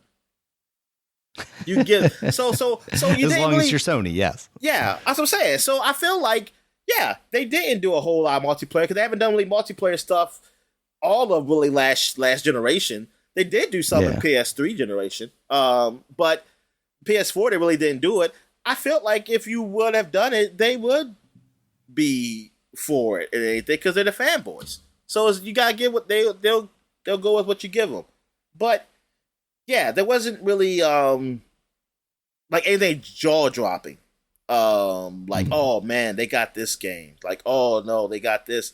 And for me, I'm okay with that because I'm like, there's plenty of games I gotta play. And see, I don't got the new systems. I'm in a different boat than everybody else. While some people are probably saying like, hey, I bought these things, so I want the heavy stuff. I want to know what's coming out. Like for either Xbox or PlayStation, like, hey, I bought these high price systems. I need those games, those game selling system. Those the system selling games to come out. I want some more games. But for me, I don't have those new systems. I'm just looking and saying, hey, there's some good games coming out. I'm more disappointed in this, that I'm not seeing anything I would consider next gen. Like, I feel like this generation so far has been either they come out on both generations, which like for me, I guess is like, hey, that's fine, because I don't got the new consoles yet, but it also doesn't make me want to rush out and get one. Or if they do stay on the newest consoles, it's like, why? Why did you stay on the why you're just exclusive to the new consoles? You don't look that great. You don't look that more powerful than anything that I haven't seen before. You'll just load faster and run faster. Like, you could have put this out on the Xbox One or PlayStation 4. That's what I'm seeing. Like, the new Spider-Man.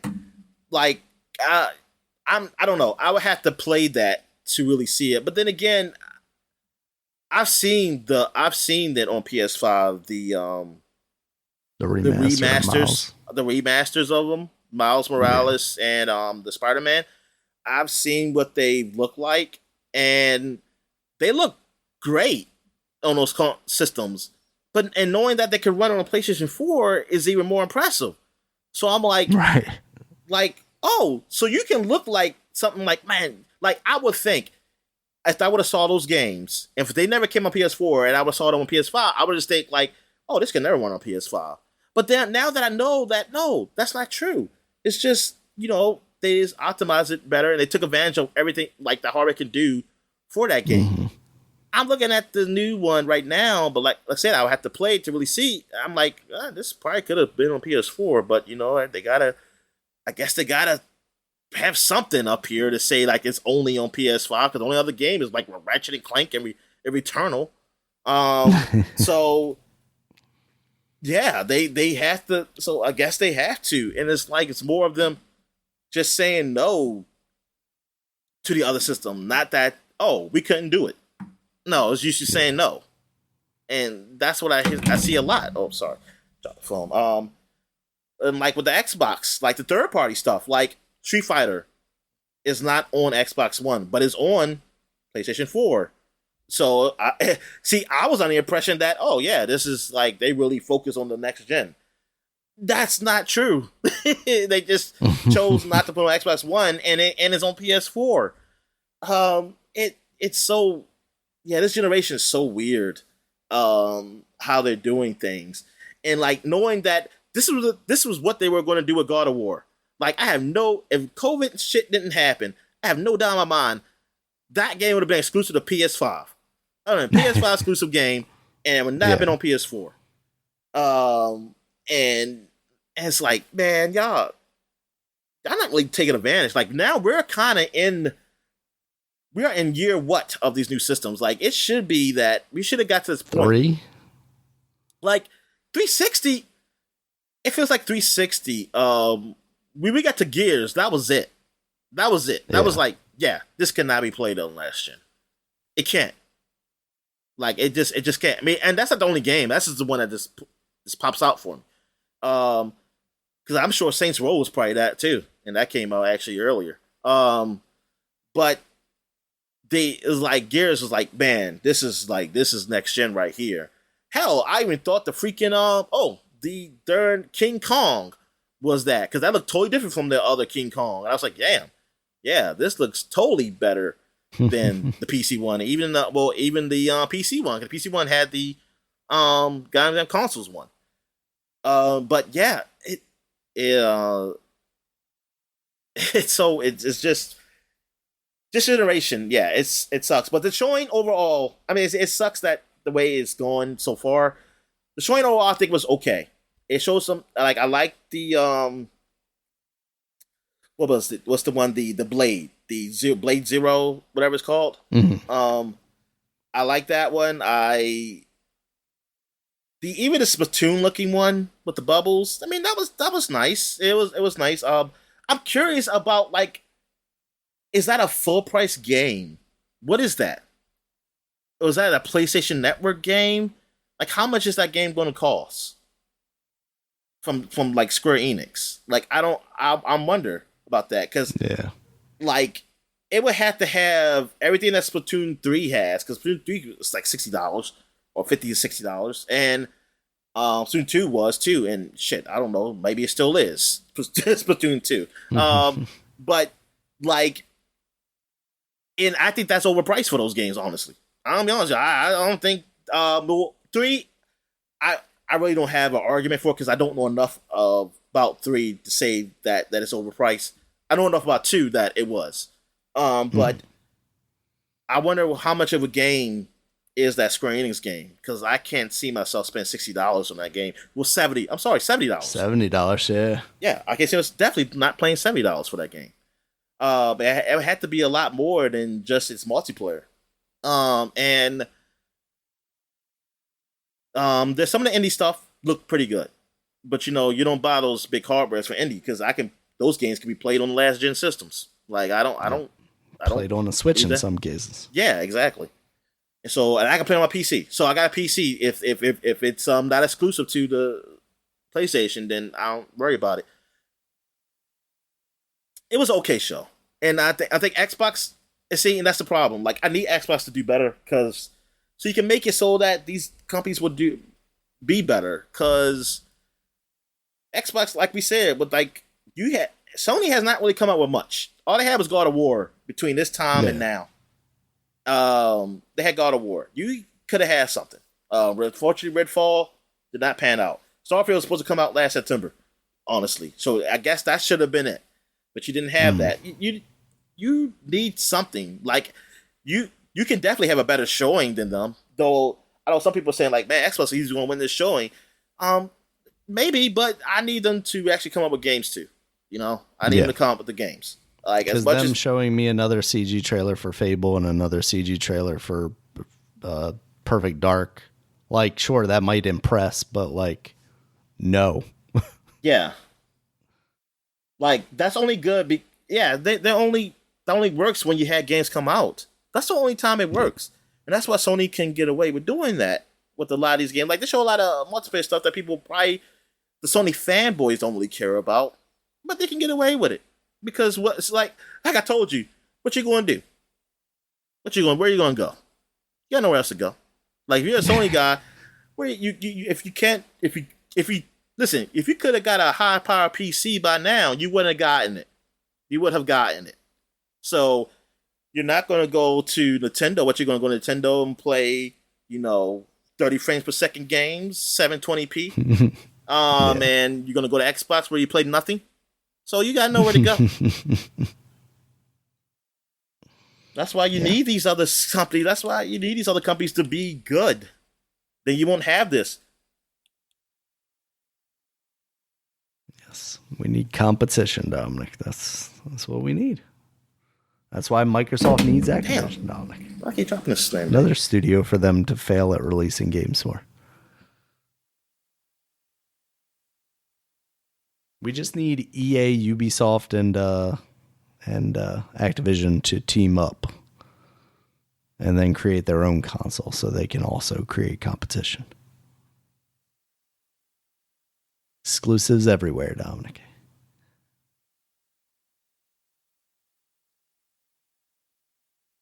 All right, you got anything else? No, I think I'm right there with you as far as the showing goes. Like I think I came out of it more positive than a lot of what I was reading. But at the same time, if people were expecting to see kind of the future of Sony's first party studios and then not even see something like the Last of Us multiplayer game that they've been talking about for quite a while now. Well, that's, you see the news on that, right? Did you? Yeah. Okay. Yeah, that it's still going to be a while and they're working on other stuff and all that. Yeah, and also the news on fine. KOTOR. What is going on with KOTOR? Like, is that even going to be a thing? Oh, is there news on that? Well, there's a rumor out there that I forgot. I saw something on Twitter about it, but it wasn't good. And some people even saying, "Oh, KOTOR's canceled," and it's never been official. But just what's going on with it? Like, is that still a thing? Is that still coming out? And that's supposed to be like a PlayStation exclusive, right? Who was doing it? Who was working on that game? Somebody with Embracer. I don't know if we knew officially who it was. Apparently, according to Embracer, it is still in development. I know we had previously talked about like it might be in development hell, basically following some sort of like internal turmoil or something. Like basically the demo that they had showed off was like super ambitious or something like that. So they weren't going to be able to make that game before like 2025 or 2027. I remember it being something like pretty ridiculous at the time of us talking about it. But I find it funny that it's a PlayStation exclusive when the original one was an Xbox exclusive. It's so weird. It's like it's come around. It's like now we own it. Now you can. Well, clearly PlayStation's not giving enough money for that to actually happen. So, guess they gave it all to stop the CMA from doing it. Stop Activision. Yeah. So, I don't know. Video games are weird and complicated right now, Dominic. I mean, more than ever. And now that we know like a little bit more about the inner turmoils of game studios with the internet, and they're being more like on the ground reporting from like a Bloomberg, and they weren't ready to be this big, Daniel. That's what we learned. Games were not supposed to be any bigger than, how big a studios were making Nintendo games. They should have stayed at that, like those small groups, or like what people used to do on those old DOS games and stuff, and say like, hey man, we just had like 5 people working on it, in the office, blah blah blah, or somebody in the garage or something. That's what it should have stayed at, because that's why AI is going to help them make bigger games. They took that mentality to like big offices, and that don't work that way. It don't work that way. Everything must get bigger, Dominic. Games, profits, everything must get bigger. So that's why AI is going to make our video games from now on. All right, Dominic. So that was the news for the week. You ready for the new releases here real quick? Yeah. We got Humanity. That's now out on the PC, PS4, and PS5. That is the Lemmings-esque game where you were a ghost-looking dog, ethereal dog, leading humans and large gold people through portals to seemingly heaven. Seems pretty like it's getting pretty positive reviews. Seems like a cool thing that I would like to see on like a PlayStation Plus. I think it actually did come out as a PlayStation Premium, Plus thing, on the upper tiers. But maybe one day that'll show up as one of the free games for the month. You got Supraland 6 Inches Under. This is one of these games that I have seen, or one of these series rather, that I've seen more games from than I have expected to see. And I don't know how many of them, if this is just the second one or maybe the third one. But basically it's like a stick figure guy, and you're basically doing like 3D action adventure stuff. So could be all right. I haven't seen reviews for that. Lego 2K Drive, that's out on basically everything now. I've heard kind of mixed things on it. Like, it's fine, but it's not a particularly great racing game. There's not a whole lot to do in the open world, so it's not amazing. And it's not, this game this is like a game that should be free to play, or does it look like it's worth actually buying? I'm just a serious question. I think it's a game that is maybe a little more designed for kids than people were hoping. Oh, okay. Like I think it's not quite Forza for kids, and it's more like a for a kids game that was trying to be Forza, if that makes sense. Yeah, so it sounds like it probably could have been a free to play game if we're going that direction.